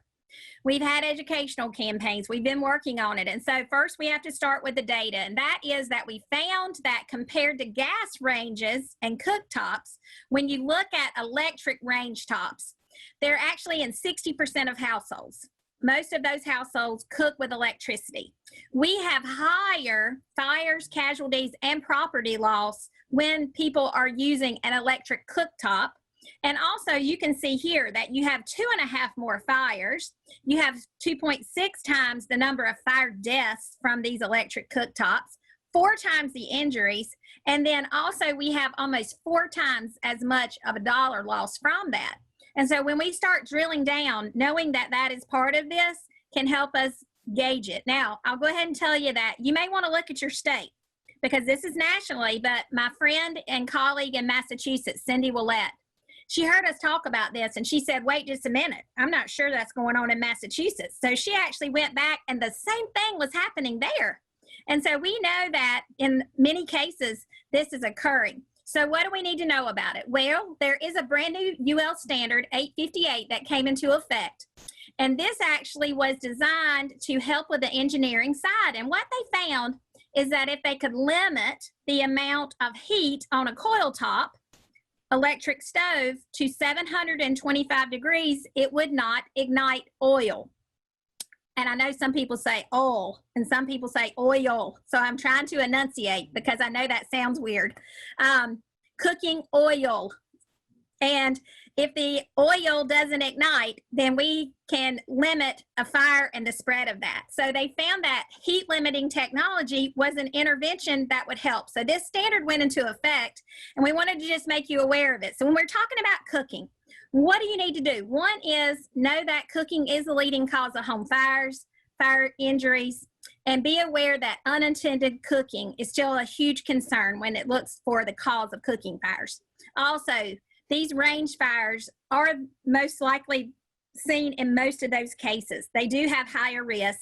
And of course, frying, and we are in peak frying season because as you know, okra, cheese sticks, fried green tomatoes, and I'm in Alabama, so you know all about the hush puppies and everything else and chicken that we fry. Frying, unfortunately, is one of those things. So we can't keep people from frying as much unless you really like an air fryer, which by the way is awesome if you haven't tried it. An air fryer is golden, but there are many people that are still frying. So this will help in some of those scenarios. We know that about half of the people that are injured were trying to fight the fire themselves. That is something that all of you know happens. And so the new technology in cooktops, but also the new technology with smoke alarms is going to help us to be able to, one, reduce the number of cooking fires from this incident, but also the amount of nuisance alarms that occur. And we're going to talk about that next. We want to make sure you're promoting this ignition resistant cooking technology. And that is talking to people about smart burners. They've been on the market for a long time. That retrofit was state of the art, the first ones out there. Well, they built upon that concept to make it readily available to the public. And so we want them to be thinking about, do I have scenarios like my Mima is 90 years old. And if you tell her she still can't do any cooking, she's just going to die probably right then because that girl likes to cook. So how do we make it safer for her? Well, we put this technology in. Then we don't have to worry about this ignition of the cooking oil. Remember, 725 degrees is the key one to think about and know that it limits it. We want you to look at your cooking fires. We want you to start analyzing that and then promote those safe cooking behaviors. And thank goodness this year, our campaign for Fire Prevention Week focuses on this. So you're going to have tons of things that you can provide to the public on it. Also, some of the first models are on the market of this SensiTemp technology is what this brand. It's found at Home Depot, which is a retail store. But I would tell you, if you're perusing around one of your hardware stores, see if you see one of these new cooktops because they had a sell-off period, but we're actually seeing them in the stores and they're available. They have burners that can be replaced, but they also have whole stoves with this electric cooktop with this new technology. Now let's talk a little bit about nuisance alarms. Y'all know that people remove the batteries or the entire alarms because they get frustrated and they can't deal with either improper placement or the alarm being triggered. So there are some brand new sweeping changes that are going to be revolutionary. Some of the biggest changes we've seen since the 60s when we had some of this work done. So what's the difference? Well, whereas now we know about ionization and photoelectric, these actually have a microprocessor or will contain a multi-criteria sensor. So totally different than what we're used to. And that is it has a mechanism in it that analyzes the smoke. And so it's going to be able to differentiate just in that little video. Is it just from cooking? Is it just some particles from cooking? Or are there components of it that are linked with fire and smoke? And so this is going to be huge. We know that it's going to help to detect real fires faster because that's what we need. We know fire is faster because of all the things in our homes and the design of our homes. And it's also going to provide some nuisance immunity for us, which is a game changer for all of us. So remember, it will be multi-criteria. it will have an end of life warning. And so one of the things now is that sometimes people have smoke alarms that are older than 10 years. And they think if they change the battery that it still is going to be working. But we know that there's sniffer, that it's harder for them to sense fire if they're older than 10 years, either from manufacturer or installation date, depending on what model it is. Well, these will actually have an end of life. And so it's going to give this end of life warning. And then guess what's going to happen? It's going to cut off. So we've got to be on our A game. And that is, we got to make sure people know that they got to replace these at 10 years. Also, they're going to have some firmware updates. You do not have to have internet for this to work. They will not be based on that. And the effective date is going to be June of 2021 for that UL standard. Now, COVID did affect this. Originally, it was supposed to be sooner. They have extended that date till June of 2021. And the reason I'm telling you about it is they are in Walmart. Now, what does that mean? That means that if they're in Wally World, y'all, that means they're going to be everywhere. And so the first models are out there on the floor in Wally World. And when we were in Alabama, we actually looked for these and we found them in Walmart. I was in Oklahoma. Yes, we're those people. I go and see a cross section of the country by going to Walmart because we're usually buying snacks and stuff, but they were actually in there. So 2 things to know. One is difference in technology. The first ones on the market have a 9-volt only, or they are hardwired with a 9-volt battery. So the first question we had is, oh no, no long life alarms. That's exactly right. The first models out the gate did not have the ability to power by that, but there's also a combination one that's available. So be on the lookout. We had a lot of questions too on what's the price point. And what we found is you can see here the price point for the 9-volt only smoke alarm was $29.94. That was the same across most of those states. And also the hardwired with battery backup was basically $40, $39.97. The CO one was on rollback for $39. And then the single CO one with just a 9-volt battery was actually $36. So you can see the price point because a lot of people have been saying, hey, we buy long life alarms for $11. Well, you can see that the first models are 3 times more expensive. But if you have people that have settings that it would benefit them to install some of this nuisance resistance technology, this would be a great way to fix that. And I had a firefighter in Holly Springs, North Carolina that had a situation right after our summit and said, I didn't even know these were out there, but this is a case where if we had to change an alarm, we should do this for right now because it gave that homeowner better protection. So what's the date? Well, NFPA 72 has said that by January 1 of 2022, and they have indicated that date will not change in spite of COVID, that newly installed ones will have to meet these standards. And so just be aware of ETL, their date was December of 2021, UL was June of 2021, and then the standard date is 2022. So it's coming, and we're just making you aware of it. So if you get questions about this new technology, you can do your research and find out about it. Now let's talk a little bit about our campaigns. These are my favorite things, and that is how do we stay engaged? 1, Fire Prevention Week. I hope you're excited with this year's theme. We started working over a year ago, and Amy LeBeau from the Pub Ed section, she's on this. Amy is kind of the staff lead for everything related to Fire Prevention Week. And I hope you feel like me that we nailed it. We had no idea that COVID was going to happen when we started planning this, but certainly Serve Up Fire Safety in the Kitchen is one of those things we can all wrap our arms around and put some messaging for all age groups. So I want to just make you aware, we do have a webpage that's always launched for Fire Prevention Week. The theme is usually announced on June 1st, firepreventionweek.org. We have tons of resources on there, lots and lots of free content. And so we hope that you use those tools. And we're going to be doing a webinar on this. So if you want to know how to take this year's theme and actually use it in all different ways, our webinar has been announced. It's going to be June 30th. We hope you'll sign up for it. It is free. You can go to nfpa.org, click on trainings, and click on webinars, and you can access it. Hopefully it went through your listservs.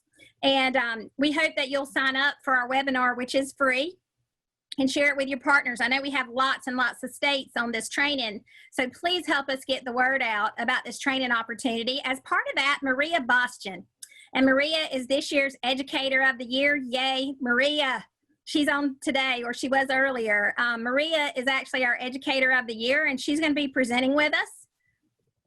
And what we're going to do is we're going to take what has been traditional Fire Prevention Week activities, and we're going to put it in a different spin so that it will help you start thinking about how you do things a little different. Now, this afternoon, Bree Dugans is going to do the same thing. She's going to be working with us on how do we embrace the virtual era that we've been forced into. And we don't know when it's going to end, so that's part of it. So wildfire, as many of you know, living in the woods, there's lots of places in Bama, Mississippi, where I live in North Carolina, where people live in the woods, and that is wildfire. How do we talk to them about making their home resistant to fire? Because if you have a huge woods fire, it's not just the forestry folks, it's the fire department that's coming. So we want to make them aware of that, and we have lots of resources online for that. Hopefully you participated in Home Fire Sprinkler Week. This year it was actually May 17th through 23rd. At the top of the screen, you'll see our social media posts, and every day we had a different theme.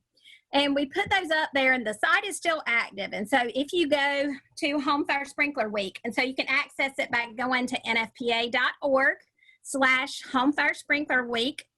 That's kind of the quick version to get there. If you go to nfpa.org/wildfire, it'll take you to the wildfire page. And same thing with smoke alarms. So just a little tip to make it easier for you to find stuff, or you can always put it in the search engine. But all of the materials for Home Fire Sprinkler Week are still up. We had a huge media event on that Wednesday, and we had tons and tons of impressions. But we hope that you're thinking about how can you integrate home fire sprinklers into the messaging if you have an incident in your community. Be thinking about talking to them. And Brian Biggs with the NFSA and Gary West are actually on this call, and they are a great partner to us at NFPA for spreading information about home fire sprinklers. So we hope that you'll get engaged on the home fire sprinkler initiative, both each year during North America Home Fire Sprinkler Week. Canada held lots of events as well, but in North America too. SparkySchoolhouse.org. I hope that you bookmark this page and that all of you know about it, but I always try to include it because Sparky Schoolhouse is our educator portal. And this is going to be great for you with this virtual age. And that is our music videos are there. Our ebooks are available on there. Learn Not to Burn. This is the fastest way to find it. And you can see it right at the top here. If you have very little time and you got to find something for a certain age, if you'll click on grades, it will pull up content we have by grade. And it's a great way for you to access things quickly. So make sure you bookmark that. And this is just a snapshot of our mobile apps, and people are looking for things to do. So why not tell them about these free apps? Now, I always try to make sure, because I'm a mom too, that I mention the fact that we own all of our apps. Our apps are free, but we own them. And the thing about that is that we will never have any ads in our apps. And the reason for that is that a lot of you have probably seen that there are a lot of free apps, but they use, they have different content that will come into it, and sometimes it can be very inappropriate. I mean, we've been on a free coloring app, and I'm like, oh my gosh, what in the world? So we own our apps, and so it is safe content, and that way you don't have to worry about, are you going to get embarrassed by promoting it? So it's going to have information for readers and non-readers. It's going to be on both platforms, so both in Google Play and Apple. And you can actually access them through Sparky Schoolhouse to download them. But it's just one more tool. They're always going to have a safety message along with learning objectives. And it's also going to tell you the age that it's designed for. So just be aware of that. Also, Sparky the Fire Dog. That is the kids page. And it was redone a few years ago. And so a couple of things I want to pull out that I've seen people doing. One is I have loved watching y'all read to kids, and many of you at your firehouses have actually read to them books. And so we actually have the Sparky book right here with a little paw print. That is the Sparky ebook, and you can use it virtually to read it. So even if you don't have the book, you can use that right there. If you need activity sheets to post, click on activities. And then another cool thing is many of you are doing virtual fire station visits. If you click on fire trucks, think about if you are showing one of your trucks, which that's what everybody wants to see. They want to know about your fire department and what you have. So let's use Holly as an example, Tuscaloosa. They decide they want to show their ladder truck.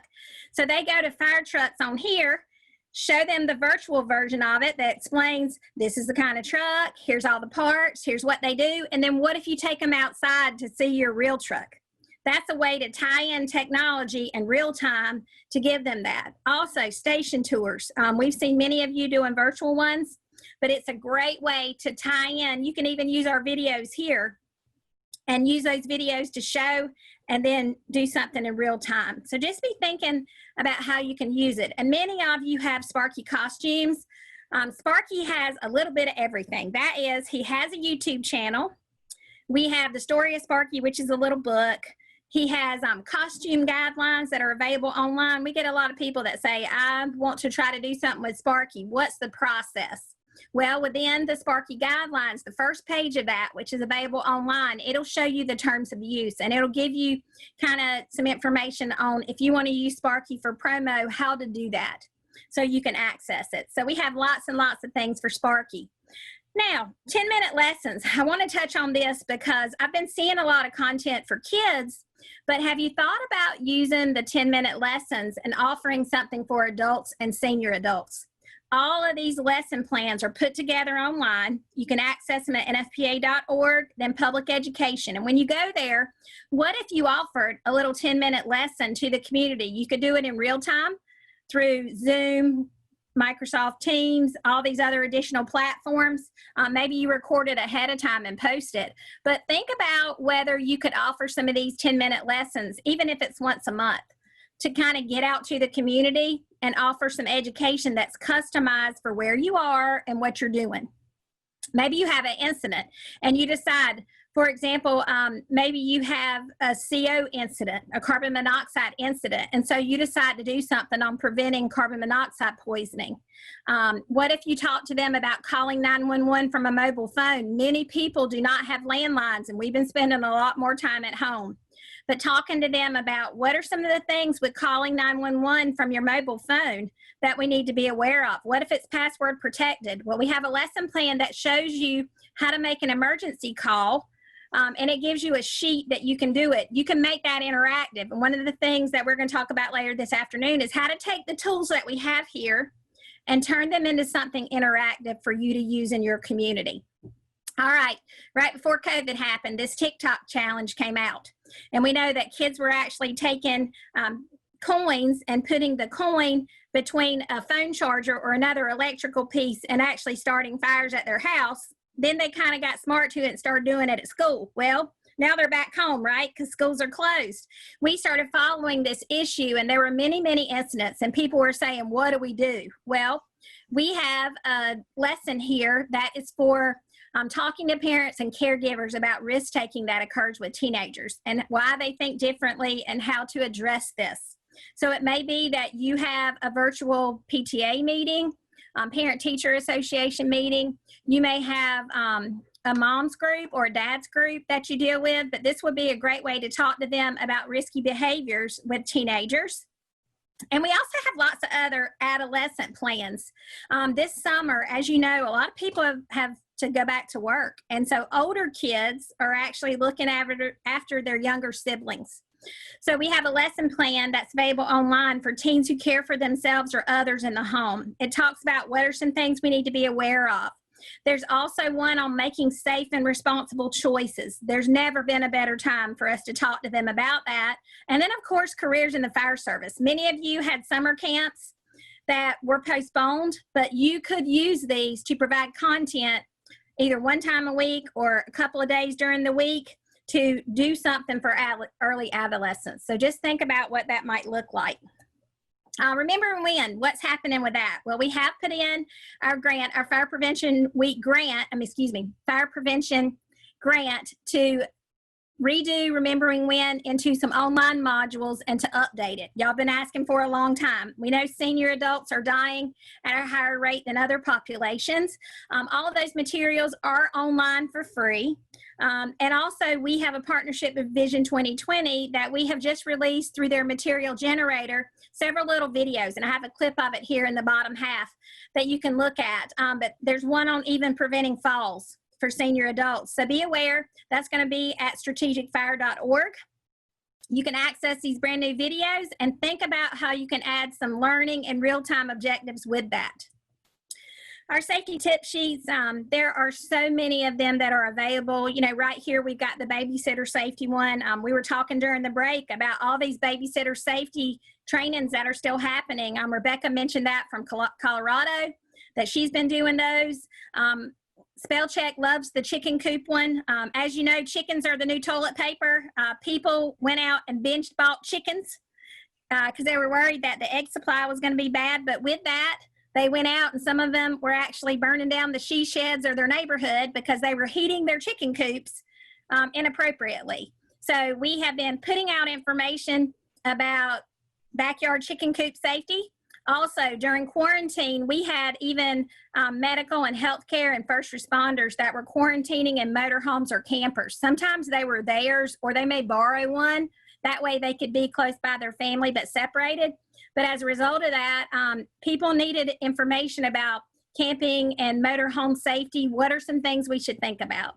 So just use that as a resource if you've never used them. If you go to nfpa.org and the public education safety tip sheets, you can add your logo to them.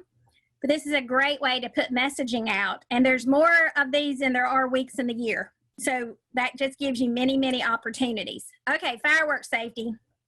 This is always a little bit of the elephant in the room. And depending on where you are and if they sell them or not, our educators say, what are we supposed to do? You know, they sell it. Well, I would just tell you that from an educational perspective, one of the things I love about NFPA is they've always said, don't use consumer fireworks, regardless of what your state has and how much they sell it. I'm in North Carolina and Josh Fulbright's on here. Half my people say they're going to South Carolina and buy them, but I can tell you we have been solid in the fact that do not use consumer fireworks. So we put out a brand new fireworks safety tip sheet this year. We have some new social media cards. And of course, I have to kind of do a little bit of a binge off of Facebook around July 4th because there are so many people that give little bitty kids sparklers. And even though they burn at 1200 degrees and we bake a cake at 350, it just is astounding to me how many people don't realize the hazards of how hot those little bitty sparklers can get. So just be aware of our messaging has stayed the same. We still have lots of materials available, and we had a brand new PSA that came out too that talked about why introduce one more hazard when first responders are already at their limit.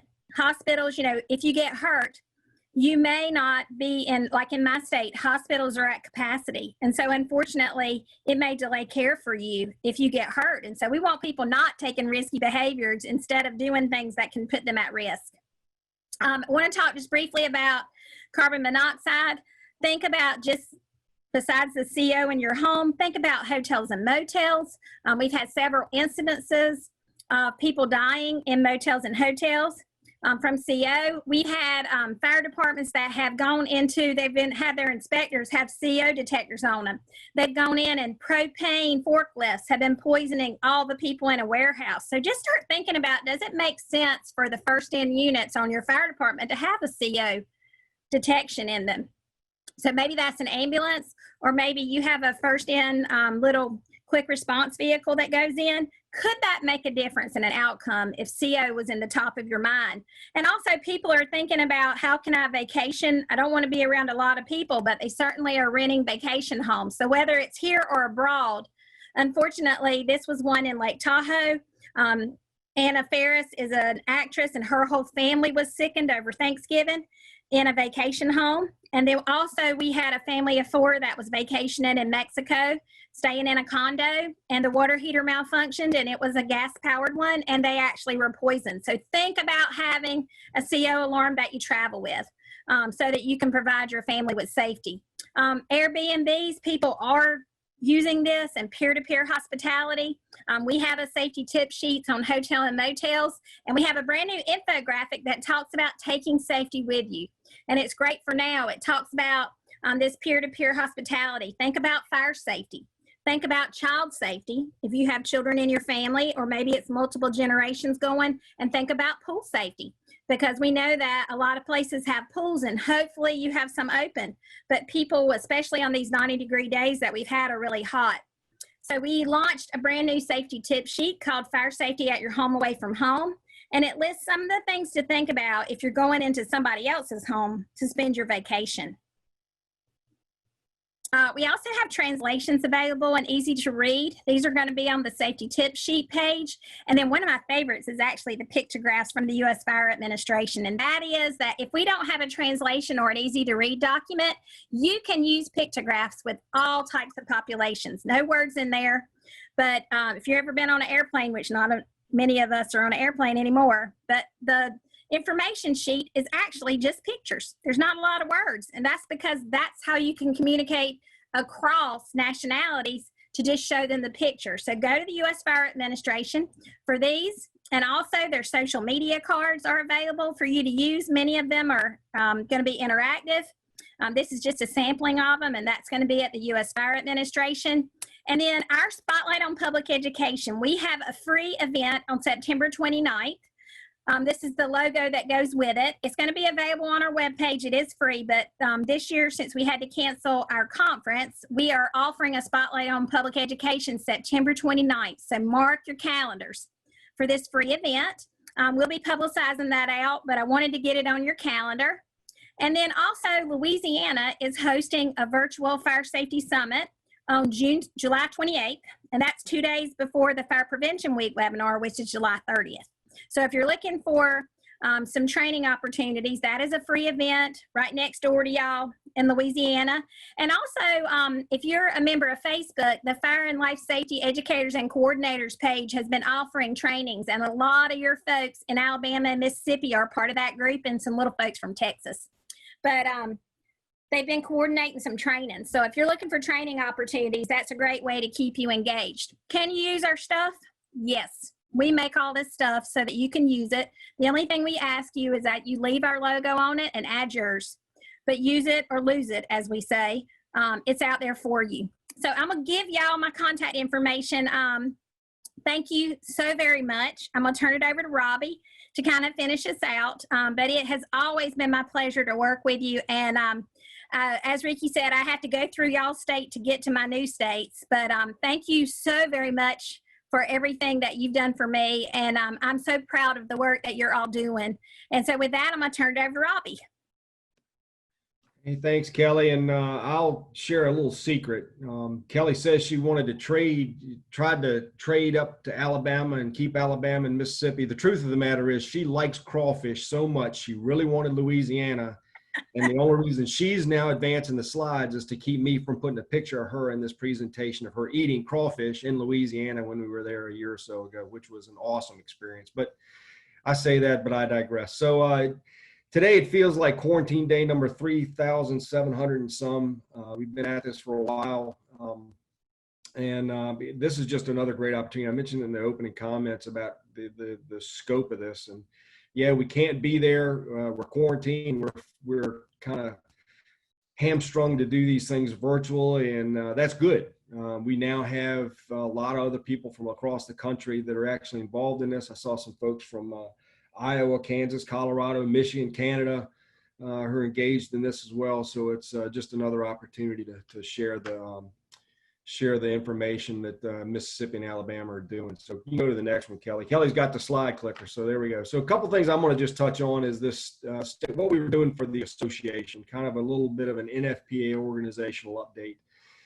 Talk a little bit about what we've done with COVID and the response and recovery, some online learning opportunities that kind of correlates to our 2020 goals as an organization and us in field operations. And then this concept of the new normal that kind of gives me a little bit of concern and some of our engineering folks some concern going forward. So first and foremost, the association is still strong. The reorganization that you're seeing and getting a little bit of a taste of today with Kelly and Meredith, her counterpart from PubEd, being elevated to a regional director is nothing more than kind of changing our roles and responsibilities. This is actually a promotion for Kelly and Meredith both, and happy for them for that. But unfortunately, we're not going to be working as closely together in the field as we were. And I've got some big shoes to fill, quite frankly. And Kelly's tutored me along the lines of my last couple of years being here, and I appreciate that. The biggest skill I still need to learn is being able to cover about 2 hours of material in 45 minutes that she just did. So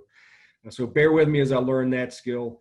But the association is doing well. Everybody is working remotely. All of the staff that was in Quincy are now working from home remotely, to include our fulfillment center. The good news is the folks that we call it our Avon facility, which is basically our warehouse that house all of the materials that we ship out. They're pretty much back to work.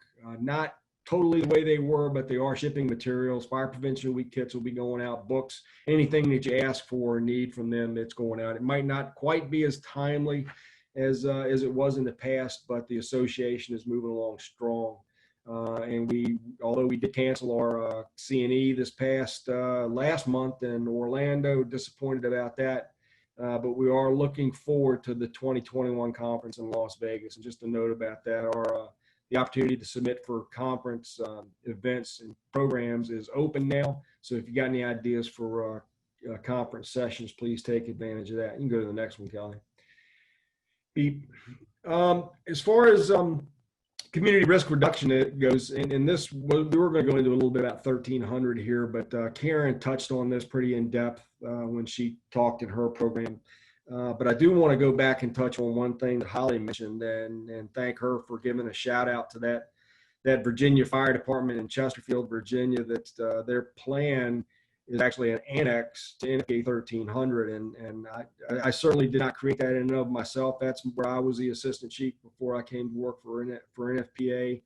And as a member of the technical committee that was developing 1300 at the time, that technical committee was looking for an example of a community risk reduction plan. And I kind of held that up as an example of, well, here's what we're doing back in Chesterfield. And they said, hey, that looks good. Can we use it? And obviously I said, absolutely. If you think it's beneficial, include it. But what we did was, our county was over 500 square miles, 22 different fire stations at the time, and really 22 different communities. And what we found was the risks in each fire district were different. And rather than us in the central office and the fire marshal's office coming out and saying, here's our countywide plan, we basically went down to the station level and said, captains, here is your district. Here's what we see are the risks from the data that we're looking at. How do you want to fix it? And let the captains and the crews that are in the stations and out there in the community every day kind of develop the plan more fully from there. What you see that's in the 1300 document was a really early iteration of that. It was the first version. It is certainly not the best. It doesn't fully comply with 1300, mostly because we were strictly looking at fire-related risks and fire-related data. So as that evolved in next generations, we were expanding that to be more of a broad-based community risk reduction plan and looked at much more risks and hazards than just the fire issues. So that's a little bit about where that document in 1300 came from, a little bit more information about the background of that. You can go to the next one, Kelly. And as far as everybody's role, everybody talks about community risk reduction, and we all have a role in that. And again, Karen touched on that pretty heavily in her part, so I'm not going to go back to revisit that. But when this whole COVID issue came about back in March, April, May, and going forward, what we found is that a lot of NFPA standards and a lot of NFPA resources can help communities and organizations respond to that type of a risk or a threat. We got a lot of questions in the early days about how do we decontaminate our turnout gear and our protective equipment. NFPA has standards on our protective gear and how to maintain it. We kind of focused on that. 1600 is basically a business continuity standard document. We pointed to 1600 about how organizations can develop continuity of operations plan, because we know people come to the office anymore is kind of going to be a thing of the past, at least for the time being. So what happened was NFPA created a NFPA COVID resource page, and it changes. This is an older version. Actually, it's only a couple of weeks old, but as it gets updated with new videos, new material, whether it's journal articles, there's a number of the old school journal podcasts that are out there that dive into some specific topics as it relates to COVID and decontamination and response to that. It's out there. All that's still up there. So you can go to the responders page and look for the COVID resources page, and it's there as well. You can go to the next one, Kelly.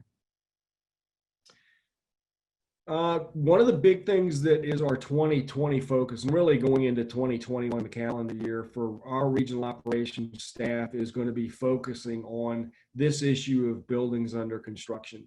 And everybody's probably got at least a remembrance of a 3 or 4 story wood frame apartment building or some other type of facility that was wood frame, that was under construction, that caught fire and burned a whole city block down.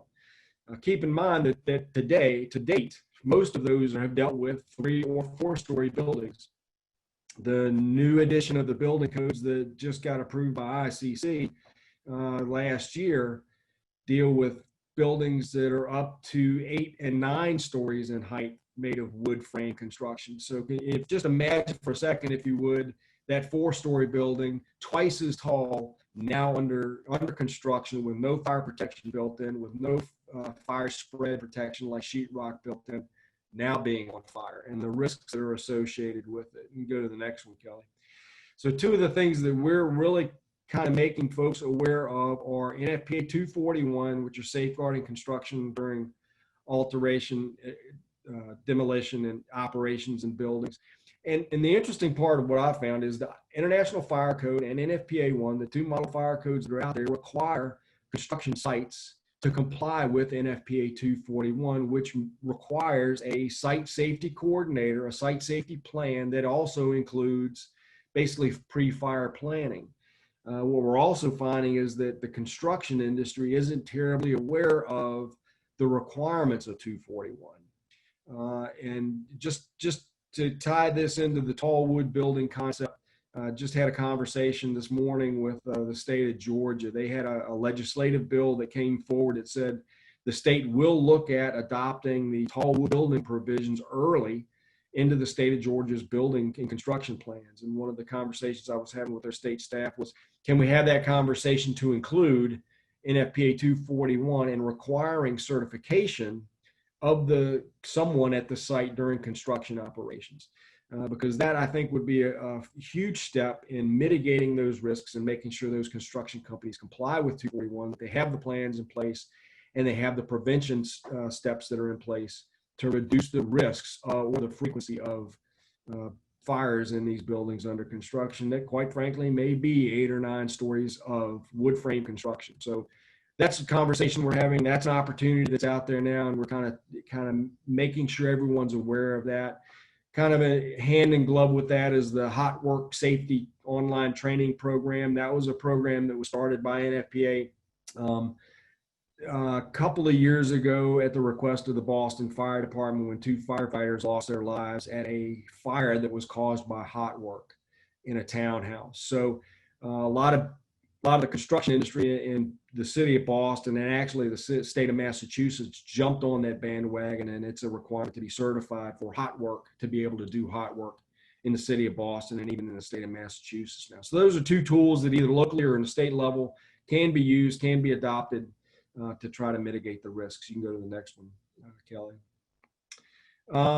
The other thing is that we talk a little bit about remote inspections, and when COVID hit, this was a big issue that came out. Is we can't send inspectors in the field as we used to, so we're going to start using remote video inspections, remote digital picture inspections, whatever the cost, whatever the animal might be. And at the time, NFPA was working on this standard 915, a standard for remote inspections, whether it be video, pictures, whatever or live feeds of Facebook feeds or FaceTime feeds, whatever the case may be. So that standard is out there. It should be approved. The first draft should be approved by the Standards Council late this year. So it'll be available to view as a proposed document December or January, and you can certainly use the material that's in it then. But more importantly, we're looking for inputs to the document to make it better. So if you're out there doing remote inspections today and want what you're doing incorporated into this standard, I'd encourage you to keep an eye on this. Go to this document, make sure that whatever you're doing is covered, or if you have a suggestion to make that better, make sure you put that in. You can go to the next one, Kelly, so that we can make that standard best. One of the biggest concerns, and this is kind of the new normal that kind of concerns some of the engineering industry, is this concept of the normalization of deviance. And you look at big disasters like Costa Concordia, Challenger, Columbia, those are instances where deviation from normal created the disaster. And the Challenger explosion was the one that really kind of created this concept of the normalization of deviance. The standard for that solid rocket motor was that there would be no leak through at those O-ring seals. None. That's what the standard was. They deviated from that standard from basically day one that allowed a little bit of a leak, a little bit more of a leak, a little bit more of a leak, and then the disaster happened because that normalization of the deviance over several years became normal, and that created the disaster. And you look back at the Costa Concordia, which was the cruise ship that ran aground, I think in the Mediterranean. They kept cutting that corner to get into port a little bit closer, a little bit closer, and a little bit closer until they ran aground and put a hole in the side of the ship. So what we're worried about going forward is this new normal of we're accepting less of an inspection than we were a year ago because we're doing them remotely. One of the concepts, and you can go to the next one, Kelly, around 915 in that remote inspection is that these inspections that you're going to be doing remotely have got to be at least as good as, or at least as effective as doing that on-site in-person inspection. Go ahead and click to the next slide, Kelly. That really is the philosophy behind 915. This should not be seen as a shortcut, should not be seen as a tool to strictly make us more efficient or effective at our jobs as a time concept goes. But yes, it can do that, but we need to make sure that that inspection is as good as or better than the in-person inspection that this has taken its place of, because we don't want that normalization of deviance. Well, this inspection is about 80% as good as the one we were doing before, so we can accept 70% now, and what are we going to be missing in at 30% when we're not actually doing inspections? So that's the philosophy of 915. That's a concern with this normalization of deviance as we go forward. You go to the next one, Kelly. I kind of lost my place as what might be popping up next. Yep, there it is. But the big thing that's kind of on the horizon for us as an organization is NFPA is getting an upgrade. And I urge you to mark this date on your calendar as well. August the 4th at 1 o'clock is going to be this big reveal for this new version of how our stakeholders across the gamut of the world are going to deal with and work in NFPA standards.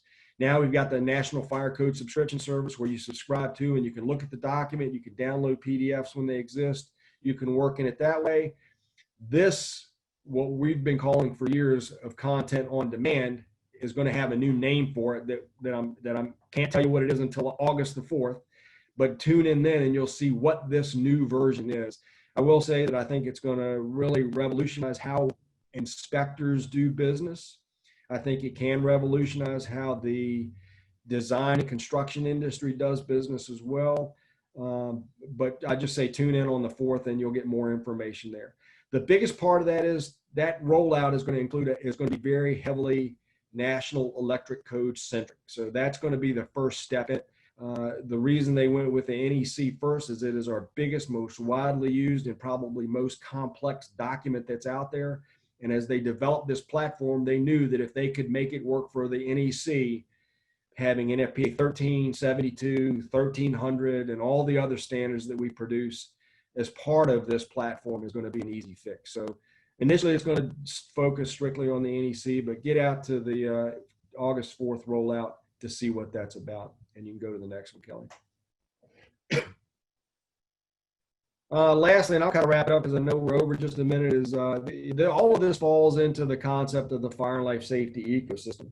When we talk about referencing codes and standards, codes compliance, and having a skilled workforce, and we can tie all of those right back to the use and certification in NFPA 241. It's an investment in safety because, yes, it's going to cost the contractor some degree of money to have this manpower, this plan, these people certified, but it is truly an investment in safety. When you talk about millions and billions of dollars in fire loss, the several $100s you've got to invest in doing this plan, getting this certification, and having these pieces in place heavily outweigh that on the scale. So just keep in mind that the life safety system is always existing in the background. And you can go to the next one.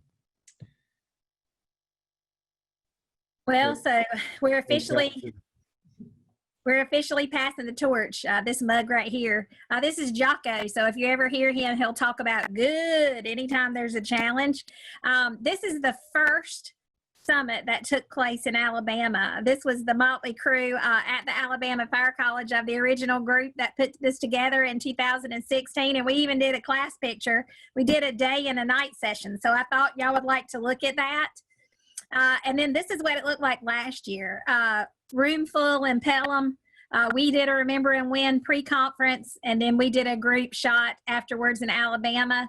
And they rocked it last year with leadership from this safe group. And then of course, Mississippi, this was, it all started at Doe's. They took me for a trip to see what Doe's was, where they cook steaks and make tamales in Greenville, Mississippi. We started talking about this, and Tammy Peavy, you can see that the minds were at play here. Scott and Ricky were together at the first one we did.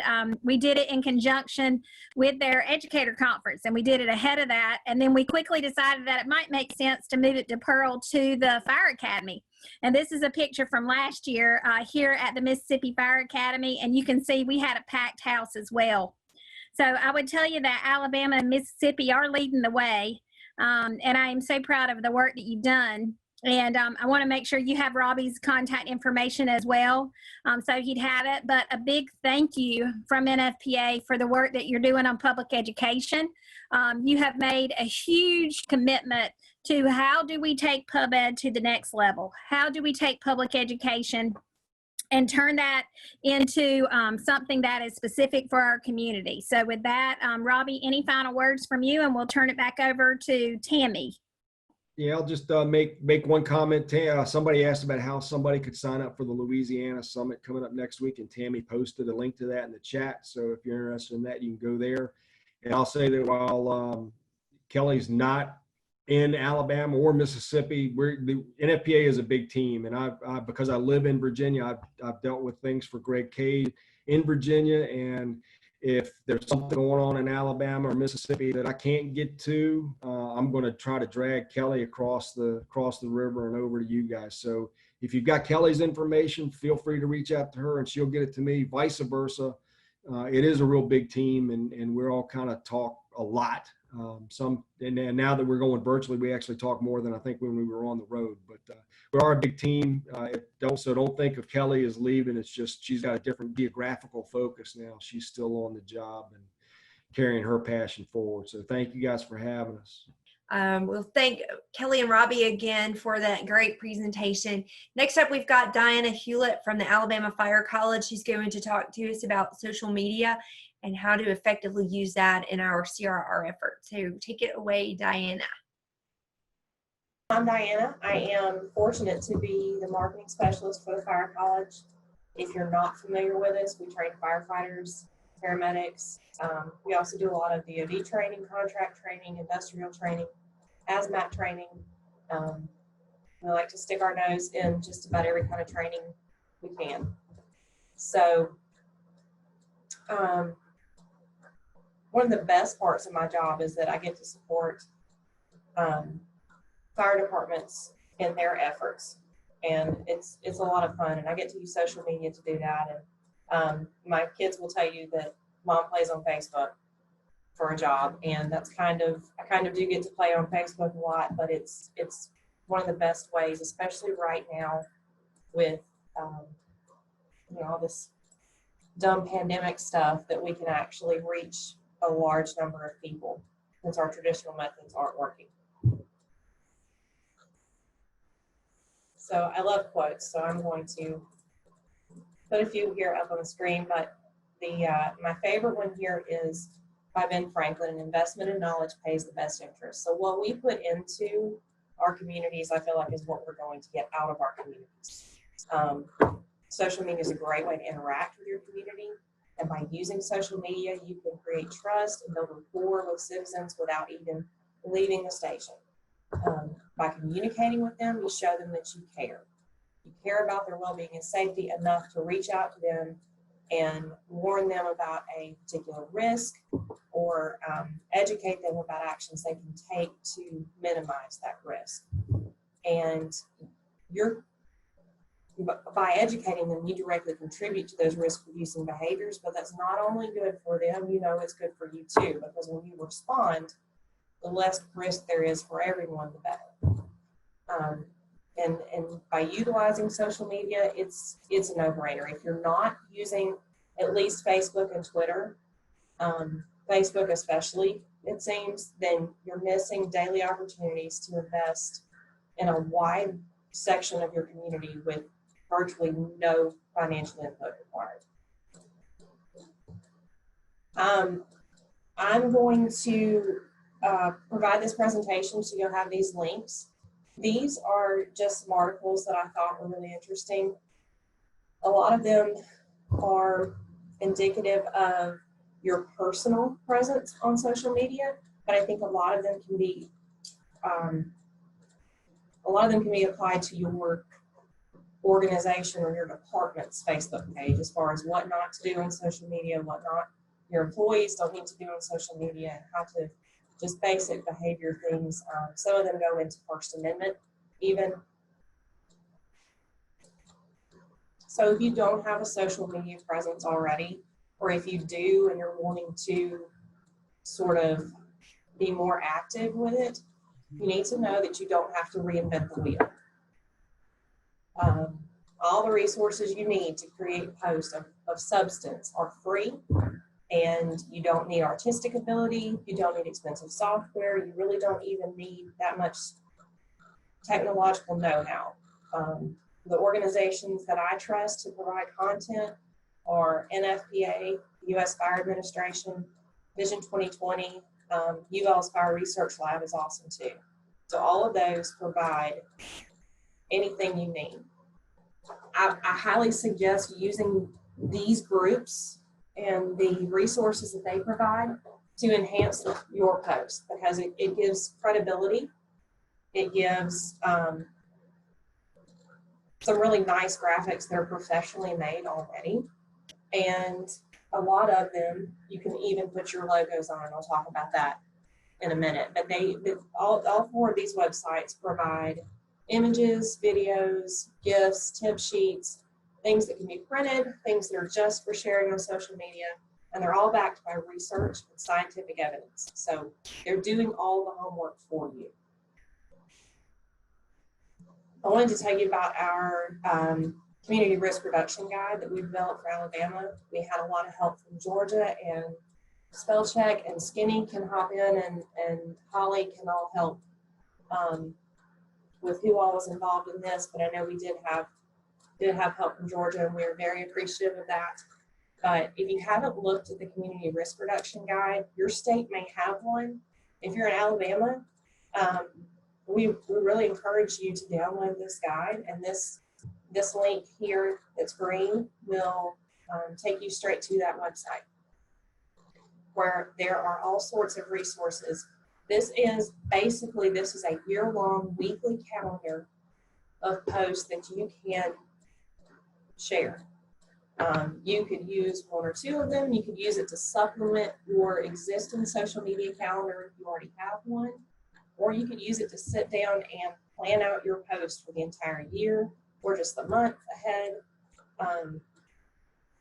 And it's got a lot of information in it, but it's laid out week by week, the whole 52 weeks of the year, so that you're not having to go find these pieces to share. We've got them already set for you. The EMAC Kelly mentioned earlier is a great desk reference to go back to.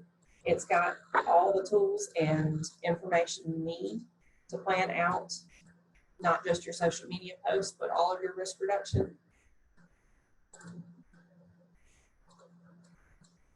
Vision 2020 has a materials generator that is really cool. You can actually, you can do with NFPA, you can add your logo on too. I wanted to mention that. And Vision 2020 has, it's a step-by-step mechanism. You choose what your risk is. You tell it what age and what demographics you're looking at, what languages they speak, and it will create materials for you to share. U.S. Fire Administration has stuff that's customizable too. There's a lot of social media posts from U.S. Fire Administration. Kelly showed you some of those earlier. They've got videos, they've got GIFs now, they've got still posts that you can use. Anything you need to get your citizens' attention in your post, they've got it. And Holly went over the 5 E's, but before we dive into Facebook and Twitter and those specifics, I wanted to briefly review them for those of you who aren't familiar with them. I really like them because I like bulleted lists. I like instructions, step 1, step 2. And the 5 E's are a rubric that you can use to investigate and research the risk that you're trying to mitigate. So the 5 E's: education, engineering, enforcement, economic incentives, and emergency response. Since we've gone over those earlier in the day, we won't dive into them. They're pretty much self-explanatory, but if not, here's a brief explanation of them. It helps us ask the right questions to get the right solutions to properly mitigate these risks. So the first E is education. And I believe that educating your users empowers them to change their own behaviors.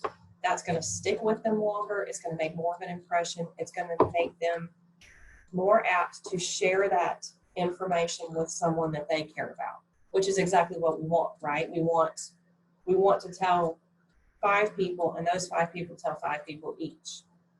So when looking at solutions to curb those risky behaviors from the education standpoint, I think you can find some really fun ways to address those. And it's not just for kids. With the ongoing pandemic situation, restrictions on in-person interactions and social distancing guidelines are requiring us to rely on technology, obviously, much more than before. And on the left, I've got some buttons that will lead you to specific tools that you can use in social media or in the classroom if our public educators are ever able to go back to the classroom. And most of these are free and most of them are customizable. And after the next break, please come back for a presentation. Bree Duggins will cover some of these in more detail. Your teachers are using a lot of these already. Kahoot, Quizlet, Flipgrid. I know my kids have used from their school.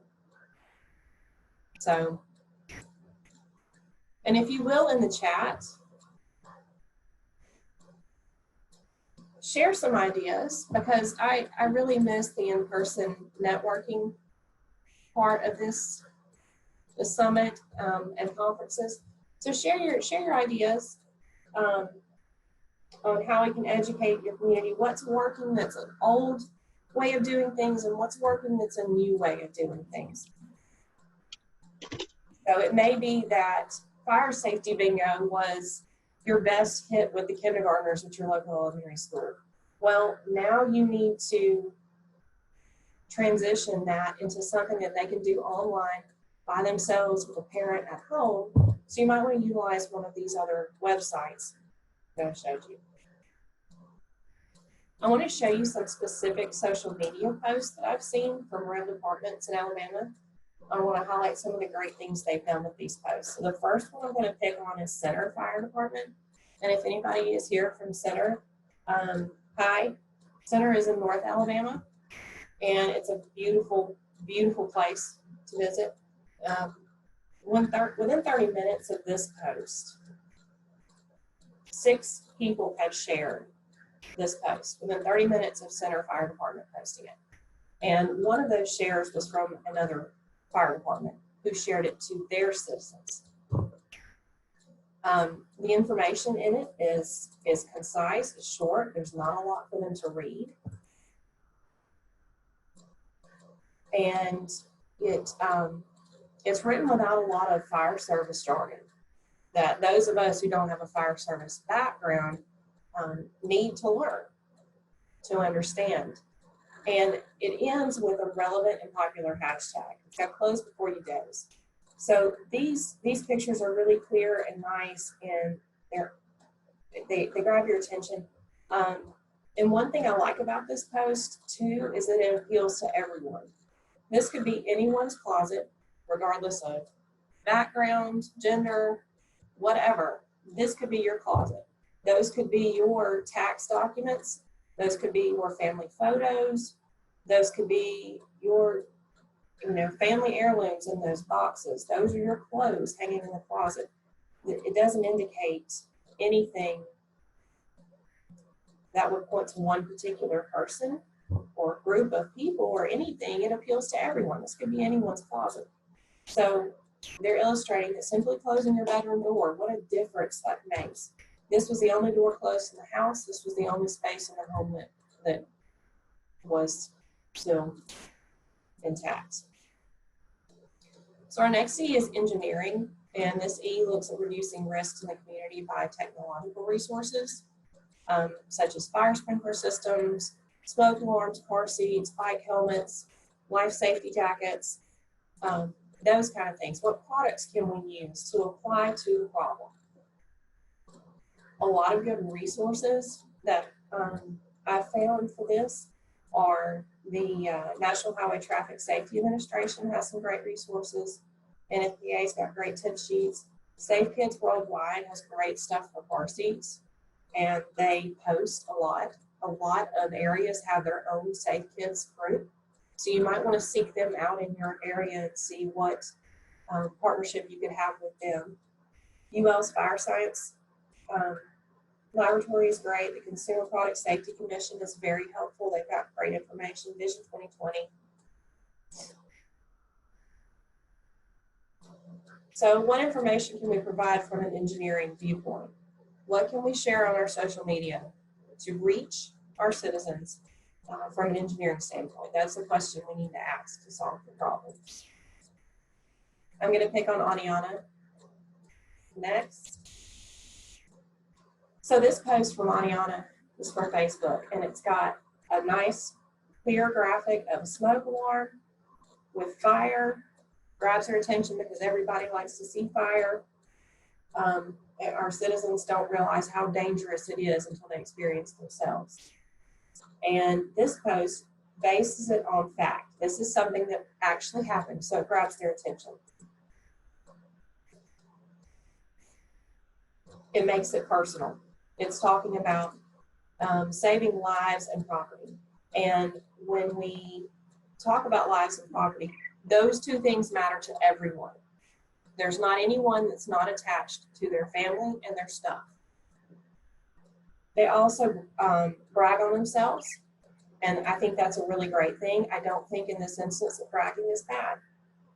They've indicated that in one case, the fire department was able to limit the spread of the fire to only the apartment involved and not the 3 connecting units. That's awesome. That could have been 4 lives that were upended.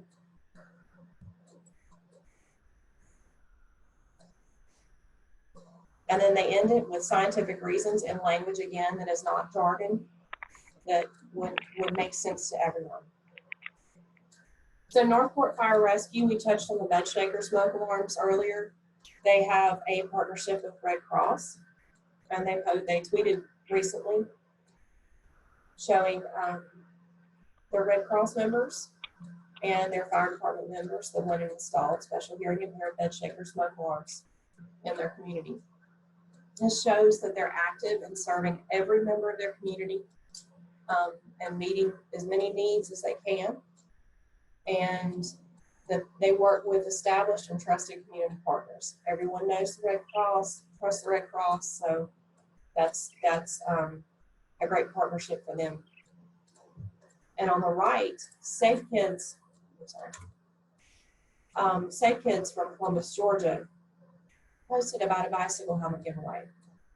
And they provided a flyer that could actually be printed out.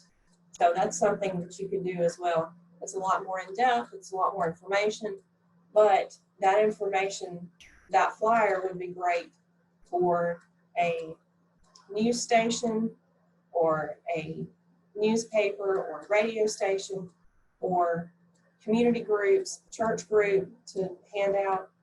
You know, providing a flyer, you don't have to do it all the time, but for something that has that much information needed, that's a pretty great way to do that. There's also a lot of ways that you can make really simple flyers and post for social media. You can use Adobe Spark, or a lot of people use Canva. Our next E is enforcement. And enforcement is important because it helps us to communicate to our citizens and our businesses what's expected of them. It drives home, you know, the rules as a business owner. Here's what could happen if you don't follow the rules. We got some great resources from the National Fire Sprinkler Association, the Home Fire Sprinkler Coalition. You can refer back to the Life Safety Code, the International Code Council. NFPA has a toolkit for electrical contractors, specifically for Electrical Safety Month. And they've got some great resources that are available that way.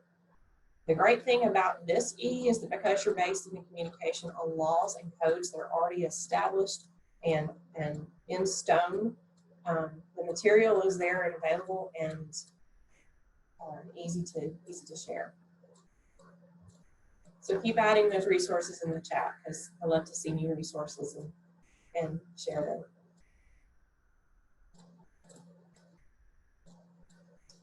Right, this post from Decatur Fire and Rescue, I really like it because it's educating the local business owners. All right, we're in unprecedented times during this pandemic situation. We know that you are limiting the amount of people in your business. We know that you are limiting the amount of traffic that you've got coming through your doors. But here's what you can and cannot do as far as safety. So I think these images are great because it gives clear instruction on who to contact for information. But the post is also great because it shows what panic bar hardware is. If you're not in building construction, you're not in code enforcement, if you're not in public safety or someone who deals with those types of locking mechanisms, panic bar hardware might not mean anything to you. So Decatur Fire and Rescue has done a great job at illustrating what that is. There's no questions about what is expected of you in this post, but they finished it up with, here is a number you can call and talk to us directly. Tuscaloosa Fire and Rescue. Here in Tuscaloosa, we have a big fireworks display at our local amphitheater and for New Year's and 4th of July. And here Tuscaloosa has posted a really nice graphic on Twitter. I mean, there's no mistake about it. Fireworks are illegal in the city limits. So there it is in red. It's big, you notice it. But they've also included on there an alternative to doing fireworks at home, that letting the citizens know that the professional fireworks show is still ongoing. It's still going to happen. Here's what time it is. Here's where it is. You know, don't be handling fireworks at your home with your children. Come to a professional show and enjoy it, and so that we don't get hurt. Triana Fire Department, and I'm sorry if I'm mispronouncing that one, but I thought this one was a great graphic. This graphic is very clear, concise, black and red. You don't miss it. Indicating that there's a countywide burn ban, when it goes into effect and when it ends. A citizen asked a question on it, clarify on it, that means burning in a backyard fire pit is allowed. And a member of the department said fire pits are okay and always have an available water supply. So they used it as an opportunity to educate as well as share those enforcement type messages. Mountain Brook Fire Department and Idalee Fire Department both shared some agency posts. This one from Idalee is about buckling up. That directly affects you. When you go on a vehicle accident call, you're going to hope that all members that are involved are buckled up, because you know they're going to be less injured, you know they're going to be safer. And Mountain Brook shared this one from the health department about face coverings. Help slow the spread of this pandemic. So the next one is economic incentive. And as Holly mentioned earlier, you know, it doesn't always have to be something that they get for free. it could be something that is a fine. If you don't do this, or if you do this, then you're going to be fined this much. So a penalty type situation. But it could also be tax credits for installing home sprinkler systems. It could be reduced cost child safety seats, like an expired car seat exchange. It could be free bicycle helmets. It could be I've seen several life jacket loaner programs at local lakes. Those are all economic incentives. Everyone loves free stuff. Everyone loves it when you save them money. Here, this one from Prattville Fire Department. They got permission from the homeowner to take a picture of him with the firefighters that installed the smoke alarm. They also tell us where to contact.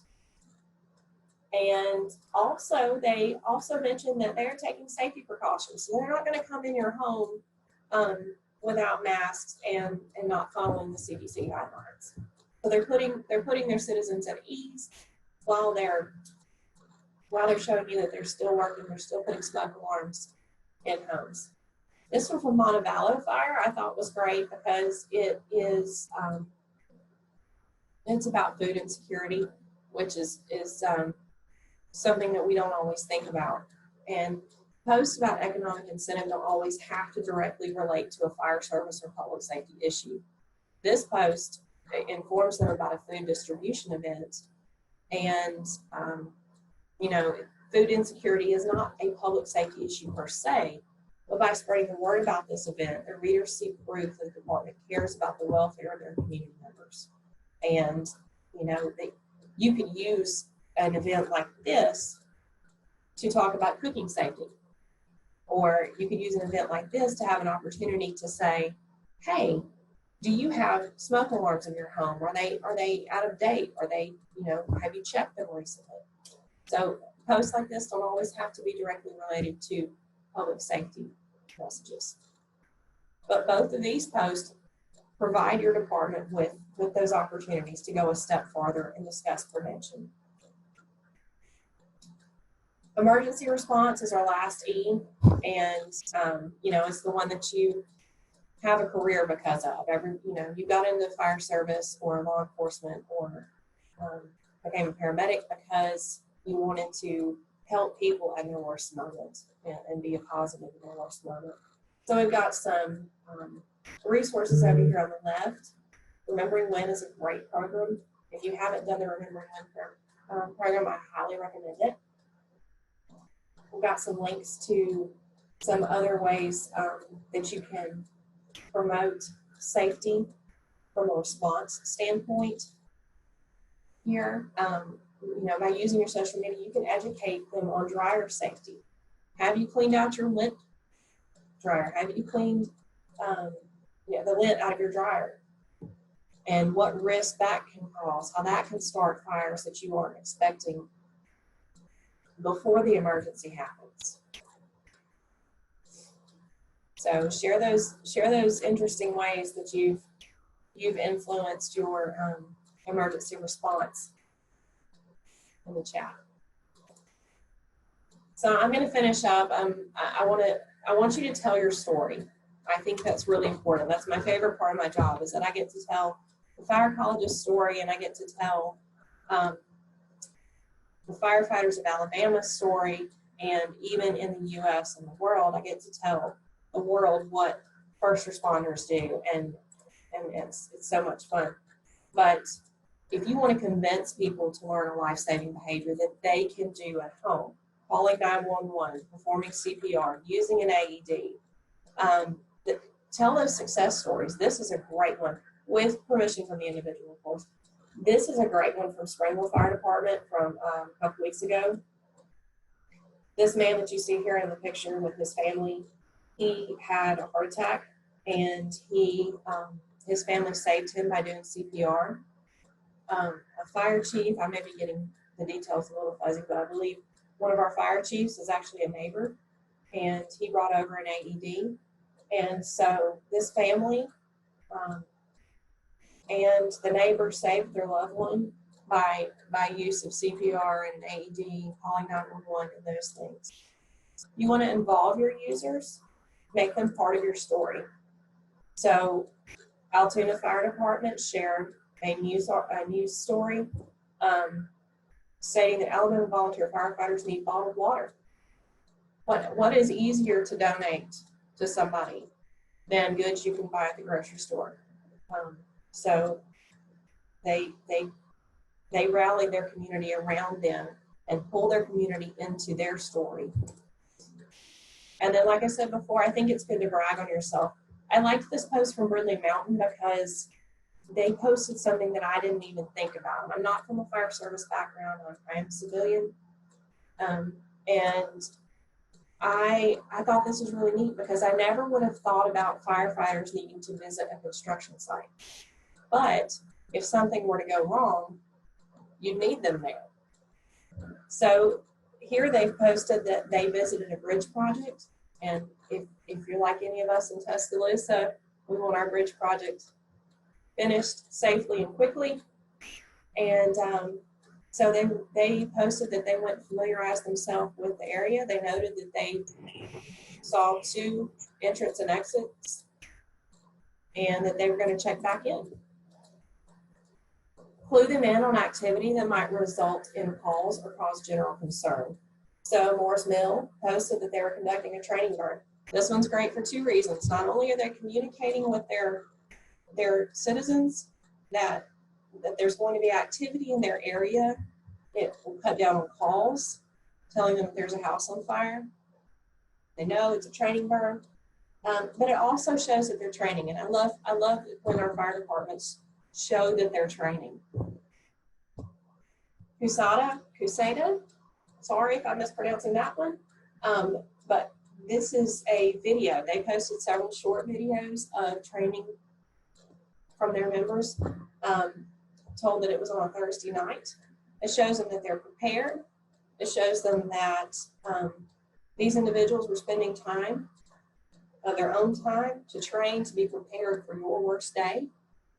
And I think that's great. Reeltown Fire Department, this one, they're offering reassurance in times of uncertainty. This was it was around most of us in Alabama had a spring break around that time. And everybody was home, all the kids were sent home from school. And so Reeltown posted that they're still devoted to serving our community, help us help you. Understand that our response protocols may have changed. So they're giving them information that they might not have known that they needed in the first place. So that's a quick overview of some posts that I think were really great from area fire departments. And I think that social media is just, and now more than ever, is just one of the best ways to reach your community.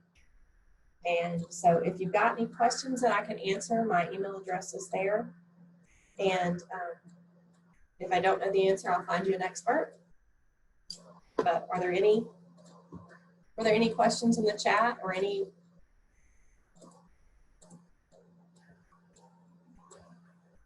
Any great resources that we need to share? I'm not seeing any questions, but I'm seeing they would love to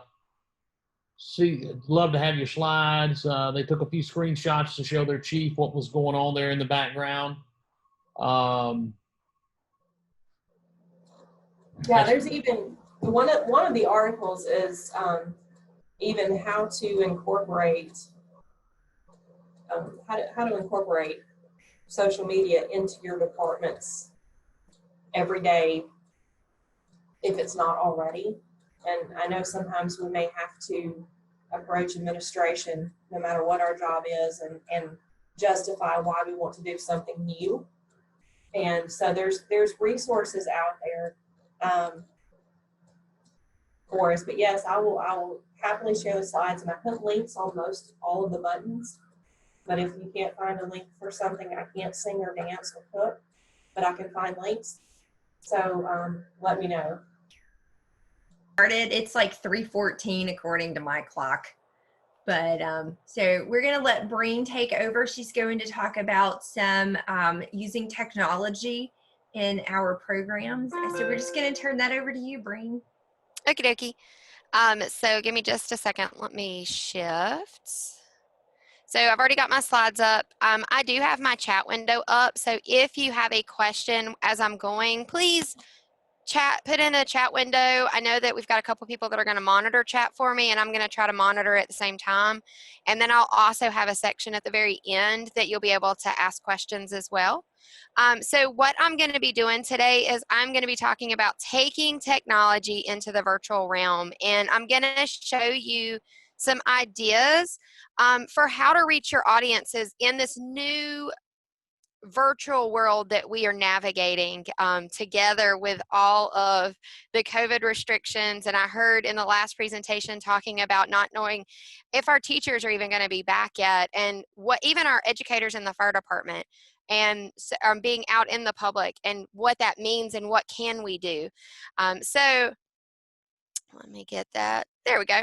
So to give you a little bit of information about me, my name's Brene Duggins. I am the Fire Prevention Coordinator at Holly Grove Fire Department in Lexington, North Carolina. I have been in the fire service for 18 years, and 17 of those I have done public education for the fire department. I also am on the Fire and Life Safety Education State Council, or the Association State Council for North Carolina, and am the co-chair for our Eastern Region educators. So I get to present at our state conference, and I've gotten to do some traveling, teaching public education. The thing for me is I'm a volunteer. I work in a volunteer agency, and so that's not my day job. I don't do this full time. My day job is as the media coordinator at Oak Grove High School in Davidson County, which is in the center of North Carolina. I've been teaching for 17 years, and 13 of those have been in the school library media center. So my job is beyond just the books. Yes, I live in the library, but I also deal with all of the technology in our building and with our teachers. And so with that, I get to test out a lot of cool tools. So that's where the fun comes in. I get to teach my teachers how to use these tools, but a couple years ago, I realized that we need those same tools in the fire service. And so I started doing things with fire departments across North Carolina and fire and life safety educators to how to integrate these tools. And so that's what I'm going to show you some neat tools that I like, and some ways that you can start, even if you're brand new to this, starting to use some of these tools in the virtual realm. So what we're going to be doing today, right off the bat, I'd love for you to sign in. This is something I do to keep myself track. So in the chat window, I did put a link. I do keep track of all my virtual sessions. It helps me and it helps you, because what I will be doing is I will be sending you an email that has a link to my presentation, because there's going to be some things that you may want your own copy of for your department. Why reinvent the wheel if I've already done it? It gives an error message. Okay, give me just a second and I will look really fast. Give me just a second. I can fix that. Maybe I can fix that. This is why we do these things, so we can.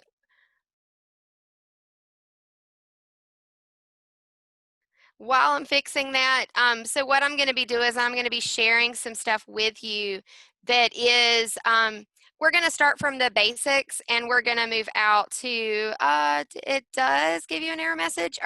Is it typing in the same one? Mine has got the setting correctly. Oh, okay, I can fix that. Hold on just a second. I see what's going on. Try it now and see if it works now. Try that link again. Okay, good. So what I do is I'm going to send you a link, and you don't have to reinvent the wheel. I want you to be able to take these and use these in your department. So we're going to talk about the basics on things that you can do that will allow families and even educators in the school system to collaborate with you. But we're also going to talk about some interactive fun things that are a couple little steps more and I'm going to give you some tutorials on how you can do that. So if you'll please make sure you sign in. We're going to talk about why do we want to do this? Why are we choosing technology? And we're going to talk about a couple ways that we're going to take our message to the audience. So I'm going to give you a couple of those. We're going to talk about ideas, and this is the fun part.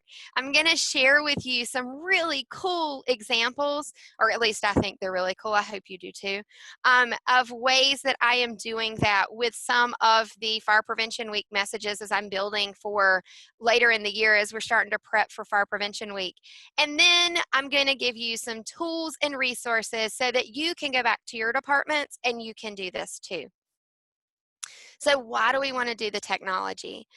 We want to meet our audience where they are. Right now, more than ever, we can't get people to us. We can't see them face to face. So we want to go to them. And we need to do that in all kinds of fashions, and technology is what's going to get us there. Be it like we are right now in Zoom, or it could be as simple as an app. We have departments that have built apps. I've done for my school. I did one for our conference.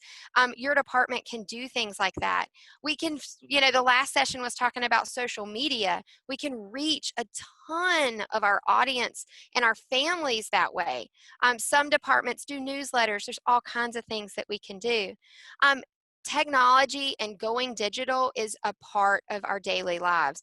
Before, just a second ago, we were talking about the Apple versus Android. And I mean, everybody's got that cell phone, and you would be amazed how many kids, even in elementary school, have their own cell phone. My middle child is in fifth grade, or is going into fifth grade this year, and she does not have one that has cell service, but if she has one that can get on Wi-Fi, and she still can access things because of that. So we can reach all kinds of audiences. Technology can make things fun and engaging, and it gets them some components and hands-on interaction that even when we are not face-to-face with them, they're still going to be able to do. And then there are lots of options out there for the person that is a novice to someone that is very advanced with technology, and I'm going to show you some really neat examples that way. So we're going to take our message and we're going to hit the road, and we're going to our audience. So think about who you teach, who you go out to see regularly face to face. We go to schools, we may go to daycares, we see church groups, community groups, we see businesses, we see Girl Scouts, Boy Scouts, we see Rotary clubs, we see, in our area, senior centers. We see all kinds of people. So how are we going to reach them now when you've cut off our face-to-face contact? So a couple ways that we can do that is we can do our social media posts like you were just talking about, Facebook, Twitter, Instagram. A number of departments are starting YouTube channels where they're housing their videos. Do live social media videos like Facebook Live, and people can interact with you in real time. Websites, we can add things to our department websites, or even have your own education website if that follows under your department's policies that it's okay to share information and share these resources. Your department may want to build an app, and app building, there is from the novice all the way to the advanced, and there's some really neat tools out there that make it almost plug and play to make something for your department. And we can also do live video conferencing just like we are now. We have the ability now to still offer a session to a daycare center. It's almost like a virtual field trip for them. Schools know that term. Teachers know virtual field trips, or they know it's a mystery Skype day. And you are now the speaker, the guest speaker that has popped up, and you're going to tell them about your job or tell them about a topic. So there's lots of options that we can do. And even with live video conferencing, we can still meet with adults and even seniors, because people can access on their laptop, on their tablet, on their cell phone. And they can still see that. Even with televisions, smart TVs, we have people that are connecting with us through those devices to do our conferencing. So the big thing is be willing to think outside the box. don't think that we are narrowed into what we always have done. Be willing to try something. And so I have a couple of my favorite tools down here at the bottom. I am going to actually show you a Flipgrid. So Flipgrid is over here on the left. It is a video discussion board that I absolutely love and use to teach. And then I'm going to show you an example of one that I am working on building. This one right here is called S'more. It is like spelled like the s'more that you eat, but it is a digital flyer program. And I use it actually for some of my programs that I teach to give messaging, but you can also do digital newsletters. So you could send out a safety newsletter every month to schools, to your public. People could sign up for it. I am a Google person. And you will see that today because a lot of my examples are built in Google. Google can do a lot of things for us, especially in our departments. And my agency is a Google agency. So we have G Suite. So our emails and everything are Google based. So I have access to that constantly. So we are working on that. And then the last one over here is Kahoot. It's an interactive game system that we can do virtually. And like Kahoot, GimKit, Quizzes, Quizlet, there's a number of them out there, and they are realizing that we are not going to be live. We are not going to always be face to face. And so a number of these tools have went to, you can assign it for later. And so like with Kahoot, I could have this fun little quiz that I'm going to do with an audience, and I can assign it and send the link out. And then the people that are participating with me can do it at their time, at their leisure. And then they can participate and we can see how well they did. So there's some new options out there. So we're going to get to the fun stuff because that's what we want to do most of today is I want to share some ideas and examples with you. I want to start by where do we start with this? When we're going virtual, what do we want to do? And my thing for you is start with the basics. In the last session, you saw some really good tools and websites that already have things built. And that's usually where I start. I'll be honest, you know, I will say I'm probably, most people will say I'm very tech savvy, but even I will not rebuild something if somebody else has done a good job doing it. I'm going to use their resource. So right off the bat, I use the NFPA Fire Prevention website. I have been there, and you are going to see that a lot of the things that I am doing today and showing you come straight from there.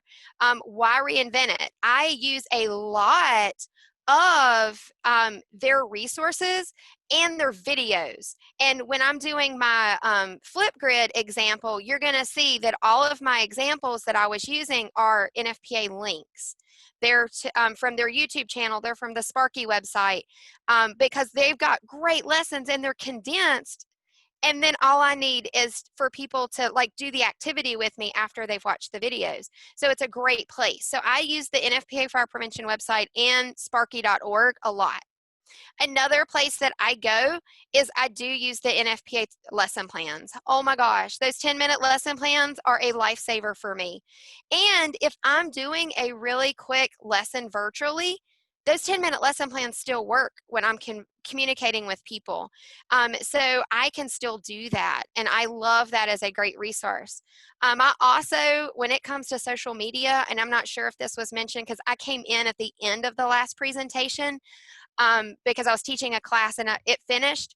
I use the educational messaging, like the Messages Desk Reference Guide, and I use it for social media posts. So you can go through, and I like sticky note things for different times of the year out of the educational messaging guide. And that's how I reference, okay, I need to, like it's grilling season. Okay, let's go to the outdoor grilling section. I use the U.S. Fire Administration, like fire prevention section. They have some really neat, like videos for social media. Like we use the grilling one because it's got like images that are ready for you to post. So why build it again if they've already got it? And NFPA has got some really good ones for Fire Prevention Week as well. I know that the last session, I came in right as she was talking about Vision 2020 and the generator, the messaging generator. Oh my gosh, I love it. I use that all the time. I see your hand go up, the thumbs up. And there are so many more out there, but these are just some of my go-tos that I use all the time for references for me and for things that are already created. So the fire prevention website, like our Fire Prevention Week website with NFPA, visit the toolkit. There are tons of great things. And so this section on teaching fire safety is where I went when I started building some of my virtual options. So we're gonna talk about, well, if I'm just going to their website, what can I do simply to share this with audiences? But then I'm gonna show you kind of taking it to the next step.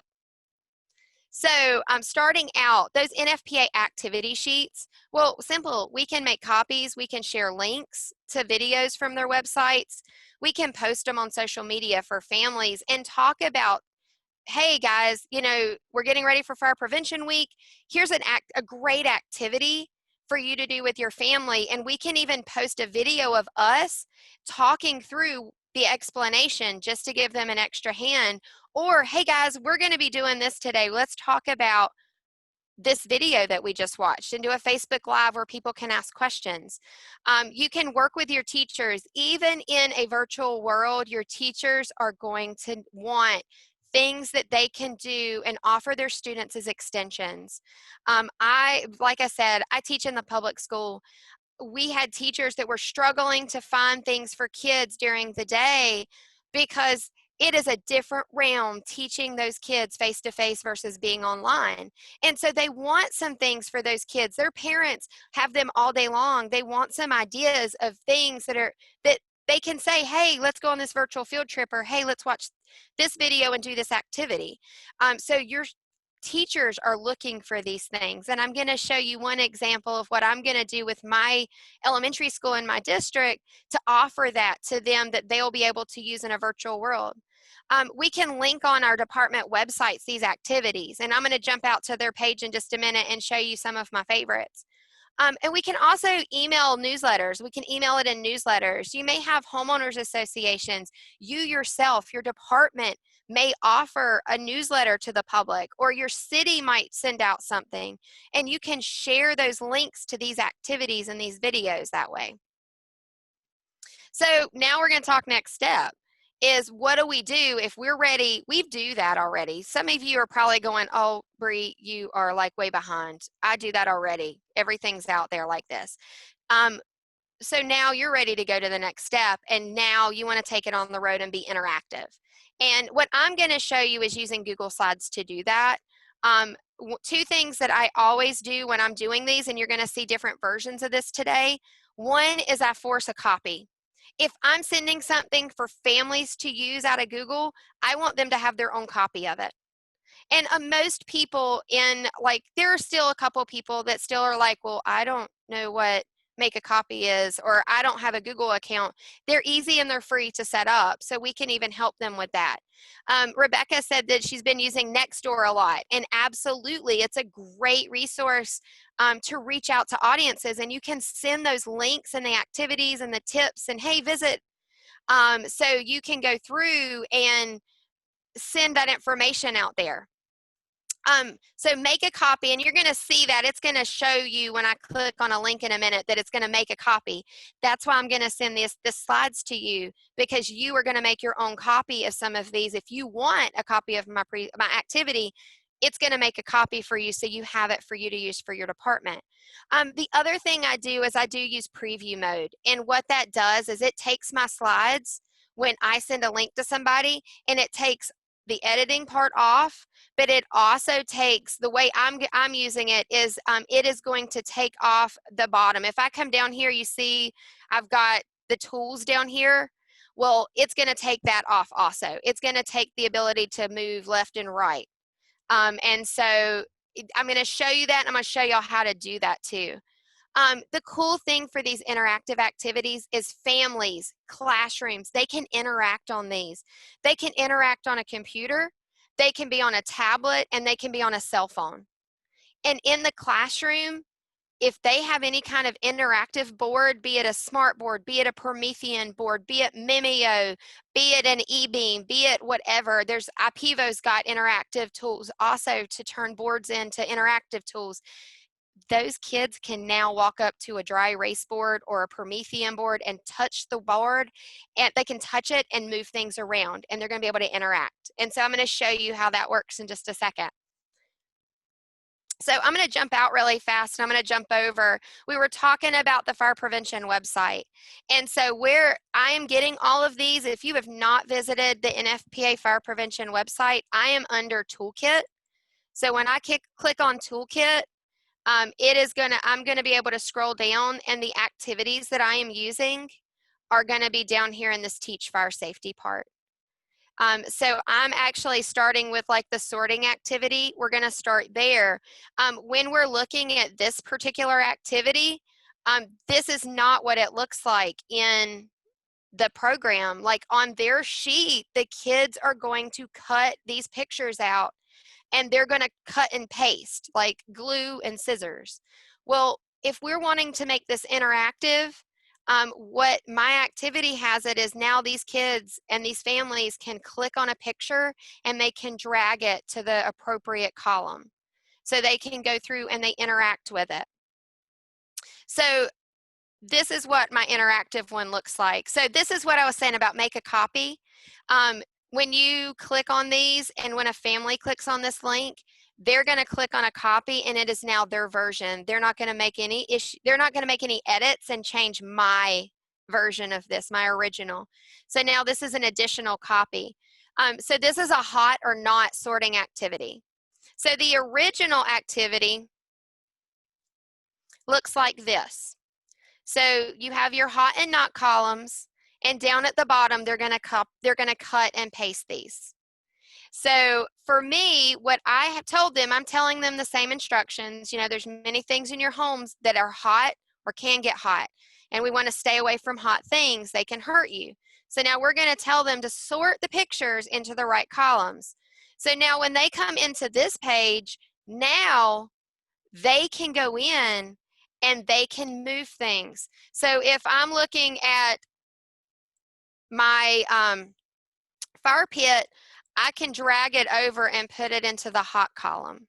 So a kid can do that on a phone. They can do it on a tablet. They can do it on a laptop or a Chromebook. They can go on a Promethean board in a classroom and they can touch the board and they can drag it over.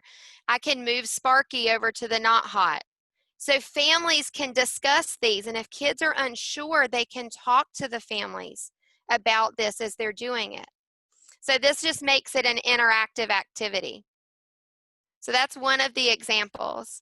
The next one was the reading activity. So that first activity was for my kids that don't read at all. So they're non-readers. So they know, okay, the red one is the hot side, the blue one is the cold side or the not hot. The next one, the original activity, this is a hot, can get hot or not hot activity. And there's some of these that the kids may need to have a discussion about what is it and what does it do. And during that discussion, then they can make those decisions of, is this something that's hot? Is this something that's not hot? And is this something that can get hot? And they need to be able to explain why they chose what they did. So in this one, the original activity, the kid is going to write the words. So they're going to be writing it out. Now, with my activities that I created, I did two different versions of this because I will be honest, I am not sure which version my teachers are going to want to do. All of these can be assigned in my grade, at my district where I live. Our elementary schools that are K2 students are going to be using Seesaw. And I know I saw Maria in the chat earlier talking about using Seesaw. They're going to be using that as their management system. So things like this can be linked into that. Our students that are 3-5, or actually, sorry, they're 3-8, grades 3 through 8 are going to be using Google Classroom. So this is easily assigned by a teacher into Google Classroom if they want to do that with their classes in the classroom. And so I'm not sure which the teacher would want to do, and it's going to depend on the format of the class. So I built it two ways. The first one is with Google Slides. And so this one looks very similar to the first, but when I click on the second, you're going to see all those words, and they can go through and they can drag them to the right things. and then they can put them with it and they can discuss. So it gets a different way for kids to interact. Well, if you're in a big classroom and you have an interactive board, if the kids get to go back into those classrooms, those kids, you can have them one up at a time, come up and make those choices, and they can all discuss, well, why did I choose this? So it's just another version with them being a little more hands-on than just writing. The other one that I did is with Google Forms. And the Google Form one, it is almost like a quiz for the kids to go take. And so it gives them the same info. We're looking at the picture, and now they need to decide, well, is that coffee pot hot, can get hot, or not hot?